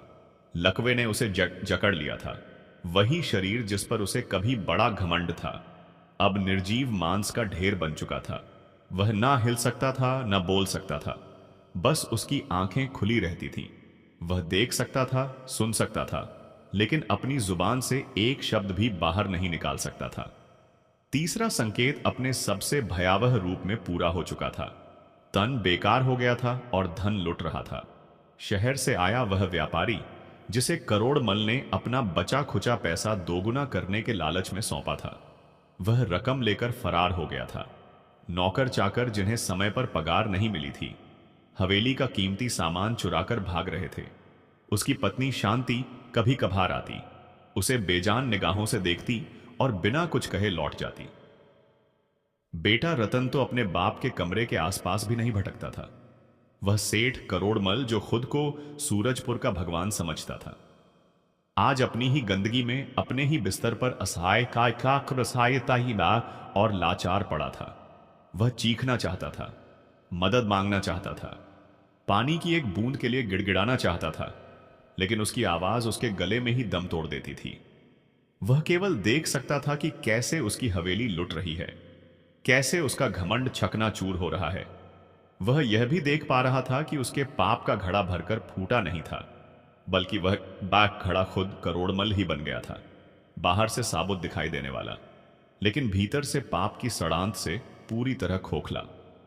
कुदरत अपना हिसाब बहुत खामोशी से लेकिन बेहद बेरहमी के साथ कर रही थी। लोग कहते हैं कि जब कुदरत इंसान से हिसाब लेने पर आती है तो उसे वहां लाकर खड़ा कर देती है, जहां उसे अपने हर कर्म और हर घमंड का आईना साफ दिखाई देता है। सेठ करोड़मल के साथ भी यही हो रहा था। वह हवेली, जो कभी सूरजपुर में उसकी ताकत और रसूख की पहचान थी, अब एक भूतहा खंडहर में बदल चुकी थी। वह आलीशान बिस्तर, जिस पर कभी मखमली चादरें सजी रहती थीं, अब हफ्तों से साफ नहीं हुआ था और उन पर सिलवटों से ज्यादा लाचार जिस्म की बदबू बस चुकी थी। वह सेठ करोड़मल, जिसके एक इशारे पर नौकरों की फौज दौड़ पड़ती थी, आज बिल्कुल अकेला पड़ा था। लकवे ने उसके शरीर को ही नहीं मारा था, बल्कि उसकी आत्मा को भी कैद कर लिया था। वह ना हिल सकता था, ना बोल सकता था, लेकिन वह सब कुछ देख सकता था, सब कुछ सुन सकता था, और सबसे डरावनी बात यह थी कि वह सब कुछ सोच सकता था। उसका दिमाग, जो अब भी काम कर रहा था, उसके लिए किसी वरदान की तरह नहीं बल्कि एक खतरनाक श्राप बन चुका था। वह आंखें खोले पड़े रहने को मजबूर था। उसे अपने ही कमरे की छत पर विमला का वह चेहरा दिखता रहता जो खून से सना हुआ था। उसके कानों में अब चंद्र प्रकाश की रोने की आवाज नहीं गूंजती थी, बल्कि अपनी ही वह ठहाके वाली हंसी सुनाई देती थी, जो उसने चंद्र प्रकाश को बेइज्जत करते समय लगाई थी। वह चिल्लाना चाहता था, गिड़गिड़ा कर कहना चाहता था कि मुझे माफ कर दो, लेकिन वही जुबान जिसने बरसों तक जहर उगला था, जिसने ना जाने कितने झूठ बोले थे, आज तालू से चिपक कर पत्थर बन चुकी थी। वह हाथ उठाकर इशारा करना चाहता था कि कोई मुझे पानी दे दो, मगर वही हाथ जिसने एक लाचार बूढ़ी औरत को धक्का दिया था, जिसने गरीबों के मुंह से रोटी छीनी थी, आज सूखी लकड़ियों की तरह उसके शरीर के साथ निस्पंद पड़े थे। यही था कुदरत का असली इंसाफ, वही नर्क जिसके बारे में लोग सिर्फ कहानियों में सुनते हैं, वही नर्क जिसे करोड़मल अपनी खुली आंखों से अपने ही मखमली बिस्तर पर जी रहा था। उसका धन और जो थोड़े बहुत नौकर बचे थे, वे समझ चुके थे कि सेठ अब कभी दोबारा खड़ा नहीं होगा। हवेली का कीमती सामान, चांदी के बर्तन, रेशमी कालीन, सब एक एक करके गायब होने लगे थे। वह अपनी आंखों से अपनी ही हवेली को लुटते हुए देख रहा था, लेकिन कुछ कर पाने की हालत में नहीं था। उसकी पत्नी शांति अब उसके कमरे में कदम नहीं रखती थी। वह हवेली के दूसरे सिरे पर बने पूजा घर में पड़ी रहती थी। शायद वह अपने पति के पापों के लिए भगवान से क्षमा मांग रही थी, या शायद उस आदमी से दूर भाग रही थी जिसका अंत देखकर उसकी आत्मा कांप उठी थी। और बेटा रतन, वह एक दिन आया, अपने बाप के बिस्तर के पास खड़ा हुआ। करोड़मल की आंखों में एक पल के लिए उम्मीद की लौ जली कि बेटा मुझे बचा लेगा। आई ने आते ने कुछ नहीं कहा। उसकी आंखों में ना नफरत थी ना ममता, बस एक खालीपन था। वह भारी आवाज में बोला, पिताजी, मैं जा रहा हूं हमेशा के लिए। मैं आपकी तरह नहीं बनना चाहता। मैं उस पैसे को छूना भी नहीं चाहता जो आपने लोगों की बद्दुआओं से कमाया है। शायद कहीं दूर जाकर मेहनत की रोटी खाकर मैं अपने नाम से जुड़े आपके पाप धो सकूं। यह कहकर रतन चला गया। करोड़मल की खुली आंखों से 2 बूंद आंसू टपक पड़े। यह पश्चाताप के आंसू नहीं थे, बल्कि उस टूटे हुए घमंड के आंसू थे जो आज अपने ही खून से हार गया था। अपनों का साथ छूटने वाला दूसरा संकेत अपने अंतिम छोर पर पहुंच चुका था, और फिर वह दिन भी आ गया जब तीसरा संकेत पूरी तरह सामने आ गया। शरीर तो पहले ही जवाब दे चुका था। अब धन की आखिरी निशानी भी मिटने वाली थी। जिन शहर के बड़े व्यापारियों से करोड़मल ने कर्ज लेकर अपना कारोबार बढ़ाया था, उन्हें खबर मिल चुकी थी कि सेठ पूरी तरह दिवालिया हो गया है। एक सुबह हवेली के बाहर गाड़ियां आकर रुकी, लेकिन इस बार उनमें डॉक्टर नहीं बल्कि सरकारी अफसर थे। उन्होंने ऐलान किया कि सेठ करोड़मल पर बैंक का भारी कर्ज है। भुगतान ना होने के कारण हवेली और इसके सारे सामान की नीलामी होगी। जो नौकर अब तक उसे उठाकर नहलाते धुलाते थे, उन्हें इस बेजान शरीर में कोई मतलब नजर नहीं आया और वे भी भाग खड़े हुए। करोड़मल 2 दिन तक अपने बिस्तर पर अपनी ही गंदगी में पड़ा रहा, भूखा और प्यासा। जब नीलामी वाले लोग आए तो उन्होंने बदबू से भरे उस कमरे का दरवाजा खोला। एक अफसर ने नाक पर रुमाल रखते हुए कहा, अरे यह तो जिंदा है, चलो इसे बाहर निकालो, यह बिस्तर भी नीलाम होगा।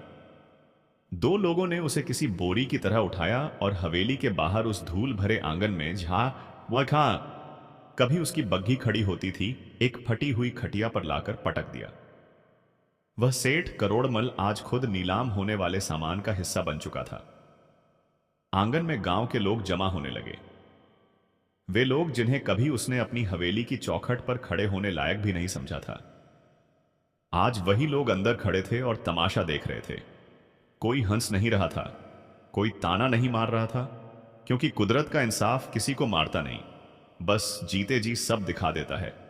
और वह इंसाफ उस दिन भी उसे मार नहीं रहा था। सबकी आंखों में एक अजीब सा सन्नाटा भरा डर तैर रहा था, ऊपर वाले के न्याय का डर। किसी कोने से एक बूढ़ी औरत की फुसफुसाहट उभरी कि कहते थे ना, पाप का घड़ा भरता है, देखो आज कैसे छलक गया। नीलामी की आवाजें गूंजने लगी। यह चांदी का गिलास 10 रुपये, यह मखमली गद्दा पाया पर 50 रुपये। करोड़मल की आंखों के सामने उसकी पूरी उम्र की कमाई मिट्टी के मोल बिक रही थी। वह आंखें मूंद लेना चाहता था, लेकिन उसकी पलकों ने भी जैसे उसका साथ छोड़ दिया था। और ठीक उसी वक्त कौशल्या मासी की छोटी सी झोपड़ी में एक बिल्कुल अलग सवेरा जन्म काबा में ले रहा था। चंद्र प्रकाश की बनाई टोकरियां अब दूर दूर के कस्बों और हाटों तक पहुंचने लगी थी। उसके हुनर की कद्र होने लगी थी। उसके घर में अब 2 वक्त की रोटी की चिंता नहीं बची थी। वहां तंगी नहीं बल्कि संतोष बसने लगा था। अवंतिका, जो महीनों से एक जिंदा शरीर में बंद पड़ी आत्मा की सेवा कर रही थी, आज भी अपनी दादी बिमला के सिरहाने बैठी थी। वह विमला के निष्क्रिय पैरों पर तेल मलते हुए उससे धीरे धीरे बातें कर रही थी। दादी देखो बाबा, आज फिर शहर गए हैं, तुम्हारे लिए नई दवा लाएंगे। दादी अब तो आंखें खोल लो, तुम्हारी अवंतिका थक गई है। तभी अवंतिका की आंख से एक आंसू फिसला और बिमला के ठंडे हाथ पर जा गिरा, और उसी पल उन उंगलियों में हल्की सी हरकत हुई। अवंतिका को लगा शायद उसका भ्रम है, लेकिन फिर बिमला के सूखे होंठ हिले। बेटी बहुत कमजोर लेकिन जिंदा आवाज सुनकर अवंतिका सन्न रह गई। उसे लगा उसके कान बज रहे हैं। विमला ने धीरे धीरे आंखें खोली। महीनों बाद खुली। उन आंखों में धुंध थी मगर जीवन था। पानी अवंतिका चीख उठी, मासी बाबा। दादी ने आंखें खोल दी। कौशल्या मासी दौड़ती हुई आई। उसी समय चंद्र प्रकाश भी हाट से लौटा था। वह अपने कानों पर यकीन नहीं कर पा रहा था। झोपड़ी में कदम रखते ही उसने देखा, विमला उसे देख रही थी। चंद्र प्रकाश के हाथ से टोकरियों का गट्ठर छूट गया। वह दौड़कर एक छोटे बच्चे की तरह अपनी मां के पैरों से लिपट गया। मां, ओ मां, तू लौट आई। विमला कुछ कह नहीं पा रही थी, लेकिन उसका हाथ जो अब तक निष्क्रिय था धीरे धीरे उठा और चंद्र प्रकाश के सिर पर फिरने लगा। यह मां का आशीर्वाद था। यह उस सेवा का फल था जो अवंतिका ने बिना किसी लालच के निभाई थी। यह उस मेहनत का इनाम था जो चंद्र प्रकाश ने अपना स्वाभिमान लौटाने के लिए की थी। उस झोपड़ी में महीनों बाद खुशी के आंसू बह रहे थे, और उसी घड़ी करोड़मल की हवेली के बाहर नीलामी अपने आखिरी पड़ाव पर पहुंच चुकी थी। विमला के होश में आने की खबर हवा की तरह पूरे गांव में फैल गई थी। अरे, चंद्र प्रकाश की मां ठीक हो गई, भगवान ने सुन ली। यह खबर जब हवेली के आंगन में पहुंची तो सबकी नजरें एक साथ उस खटिया पर पड़ता के करोड़मल पर टिक गईं। यही था कुदरत का पूरा हिसाब। जिसने जिंदगी छीननी चाही थी, वह खुद जिंदा लाश बना पड़ा था और जिसे उसने मिटाना चाहा था उसे ईश्वर ने नई सांस दे दी थी।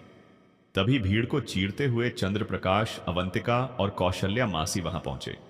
गांव वालों ने ही उन्हें खबर दी थी, चंद्रप्रकाश तेरी जमीन तेरे 2 बीघा खेत भी नीलाम हो रहे हैं।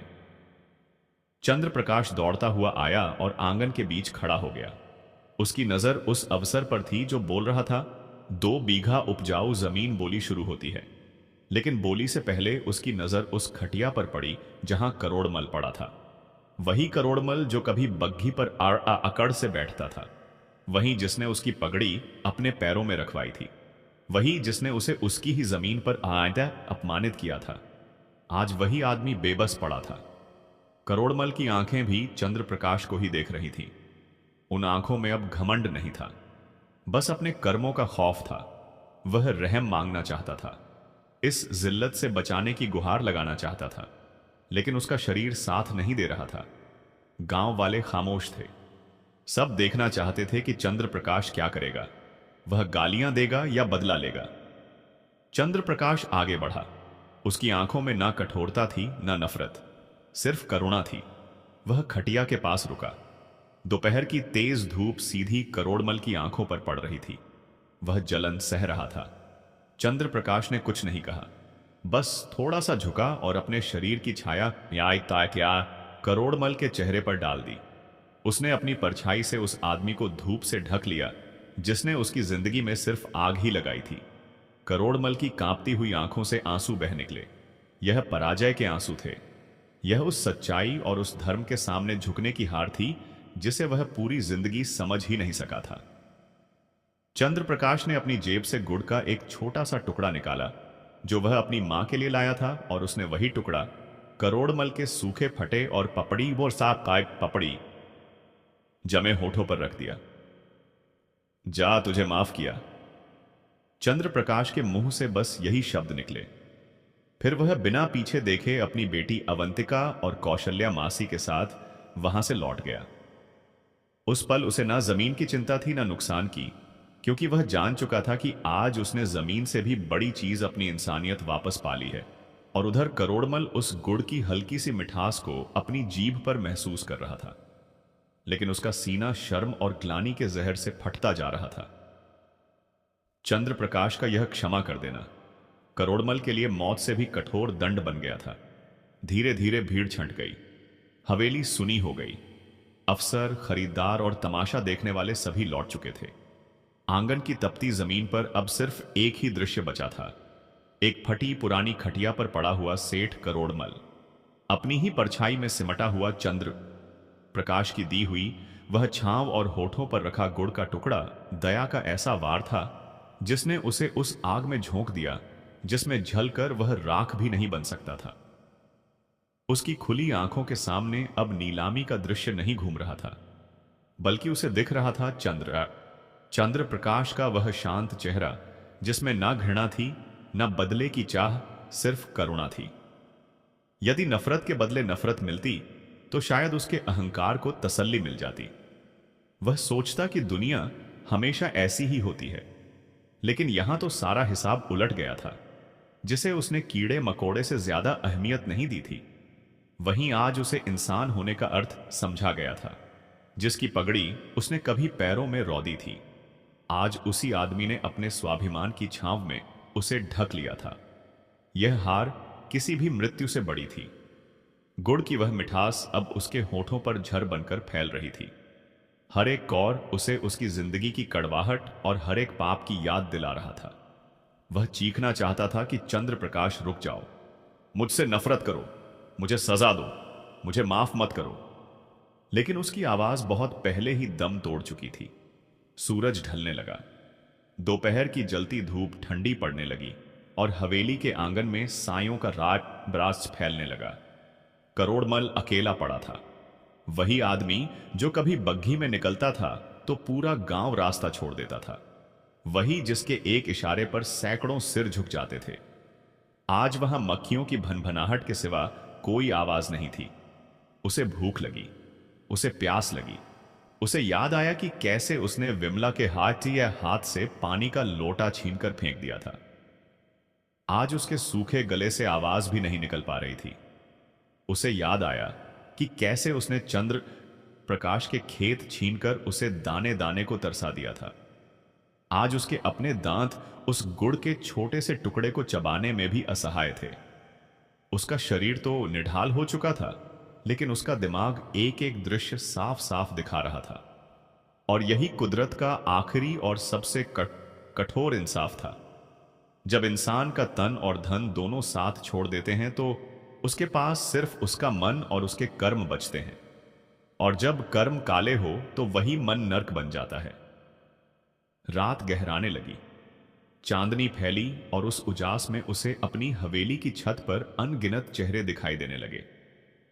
वे सब लोग जिन्हें उसने कभी कुचला था, वे किसान जिनकी जमीन छीनी गई थी, वह विधवा जिसकी गाय छुदवाई गई थी, वह मुनीम जिसकी ईमानदारी को रौंदा गया था, और उन सबके बीच विमला खड़ी थी।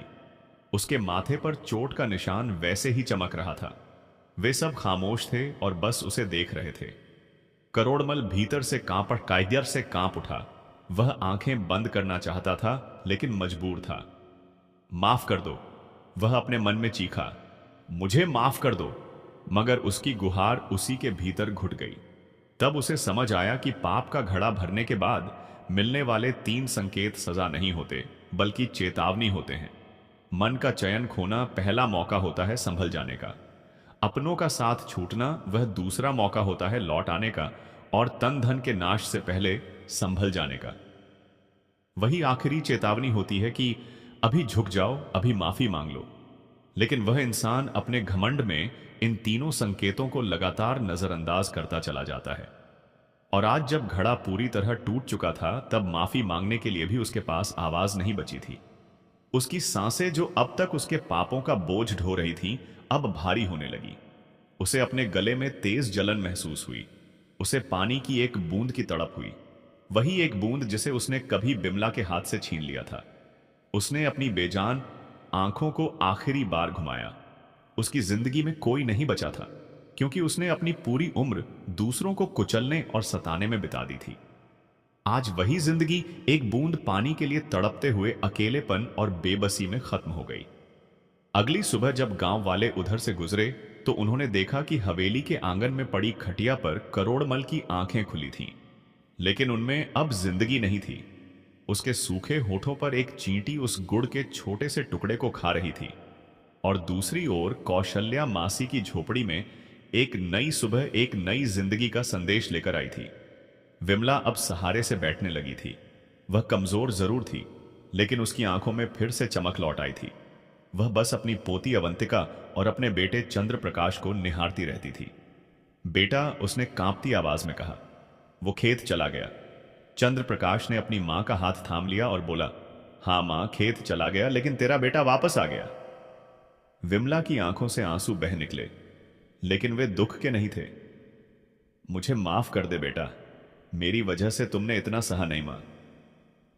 चंद्र प्रकाश ने उसके होठों पर उंगली रख दी।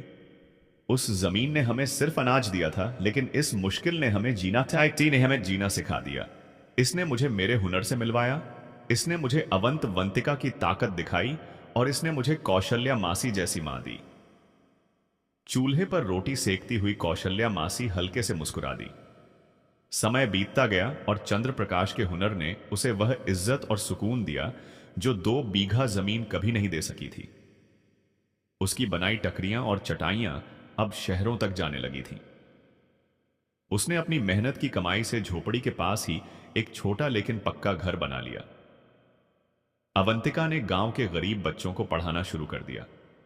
उसकी खामोशी अब ज्ञान की रोशनी बन चुकी थी, और विमला अपने नए आंगन में बैठकर कभी अपनी पोती को बच्चों को पढ़ाते देखती तो कभी अपने बेटे को हुनर में डूबा देखती।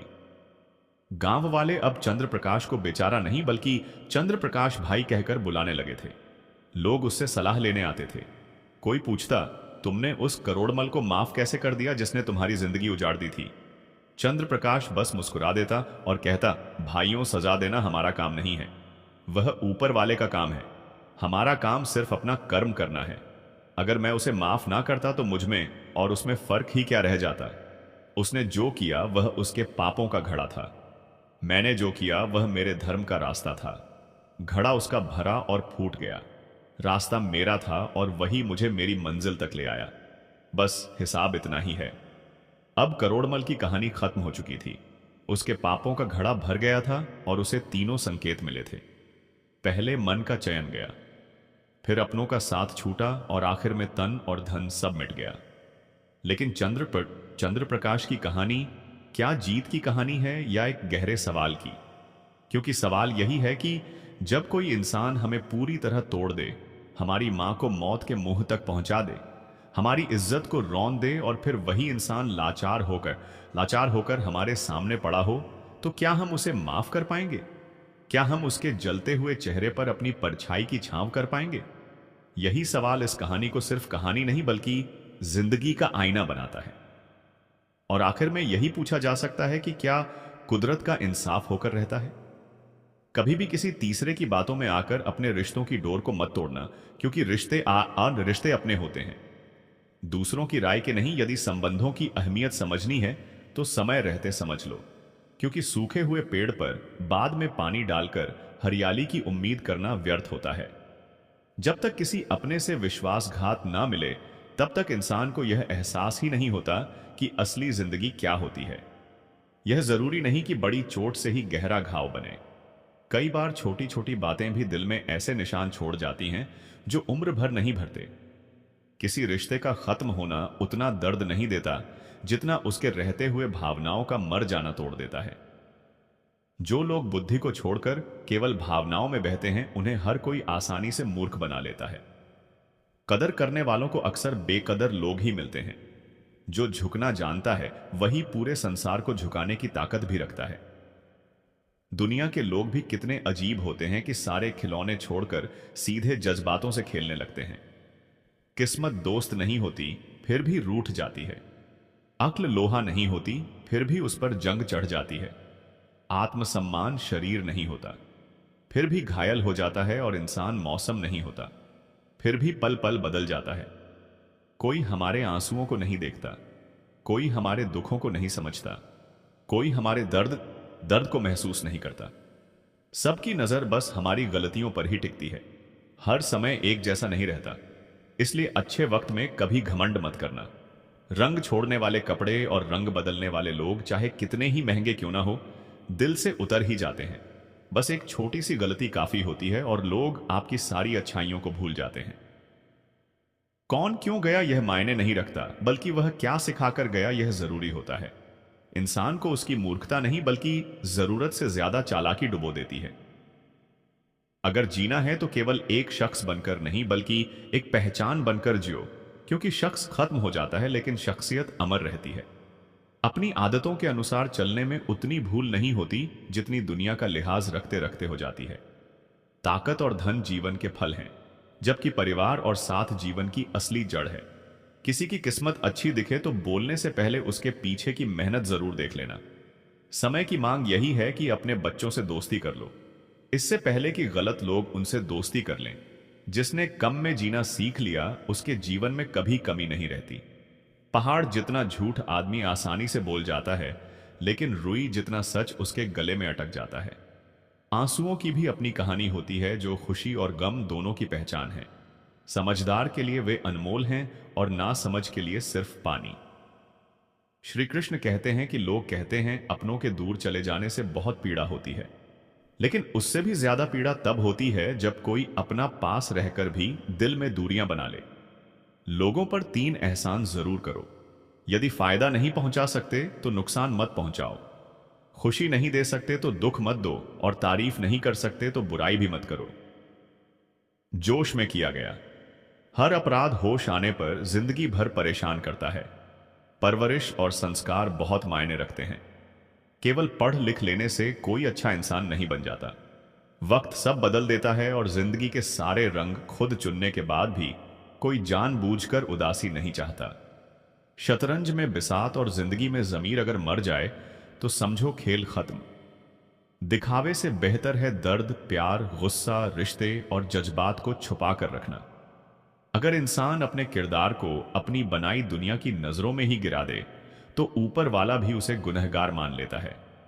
मुझे जमाने की बातों की परवाह नहीं, क्योंकि खुद से बेहतर मुझे कोई नहीं जानता।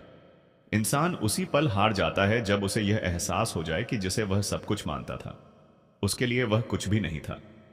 हालातों ने इस चेहरे से मुस्कान छीन ली है। जो कभी जहां बैठते थे वहां रौनक आ जाया करती थी। जिंदगी में क्या होगा इससे डरने की जरूरत नहीं, क्योंकि जो भी होगा वह एक तजुर्बा ही होगा। खुद को खास समझकर जीना शुरू करो, क्योंकि भगवान ने इस सृष्टि में कुछ भी बेकार नहीं बनाया। अगर दुनिया की सुनते रहोगे तो जिंदगी भर सुनते ही रह जाओगे, लेकिन अगर दिल की सुनोगे तो एक दिन दुनिया तुम्हारी सुनेगी। जीवन में आगे बढ़ना है तो दिमाग से 5 बातें निकाल दो। पहली यह कि मुझसे नहीं होगा, दूसरी लोग क्या कहेंगे, तीसरी मेरा मन नहीं है, चौथी मेरी किस्मत खराब है, और पांचवी मेरे पास समय नहीं है। क्षणिक क्रोध के 2 पल भी प्रेम से बने रिश्ते को चकनाचूर कर देते हैं, और जब समझदारी आती है तब तक समय हाथ से फिसल चुका होता है। यदि अंतरात्मा किसी बात को गलत बताती है तो उस संकेत पर अवश्य मनन करना चाहिए, क्योंकि आत्मा ही वह दर्पण है जो तुम्हारे सत्य को सबसे स्पष्ट रूप से पहचानती है। लंबे अरसे तक भावनाओं पर नियंत्रण ना रख पाना ही भीतर निराशा और हताशा को जन्म देता है। जिसके हृदय में हर क्षण केवल परमात्मा का ही वास हो, और जिसके लिए ईश्वर से बढ़कर संसार में कुछ भी ना हो, वही सच्चा भक्त कहलाता है। भगवान स्वयं कहते हैं कि जो साधक हर पल मेरा ही स्मरण करता है, किसी अन्य विचार को मन में स्थान नहीं देता और केवल मेरी ही उपासना में लीन रहता है, ऐसे निरंतर मुझसे जुड़े भक्तों की साधना की रक्षा मैं स्वयं करता हूं।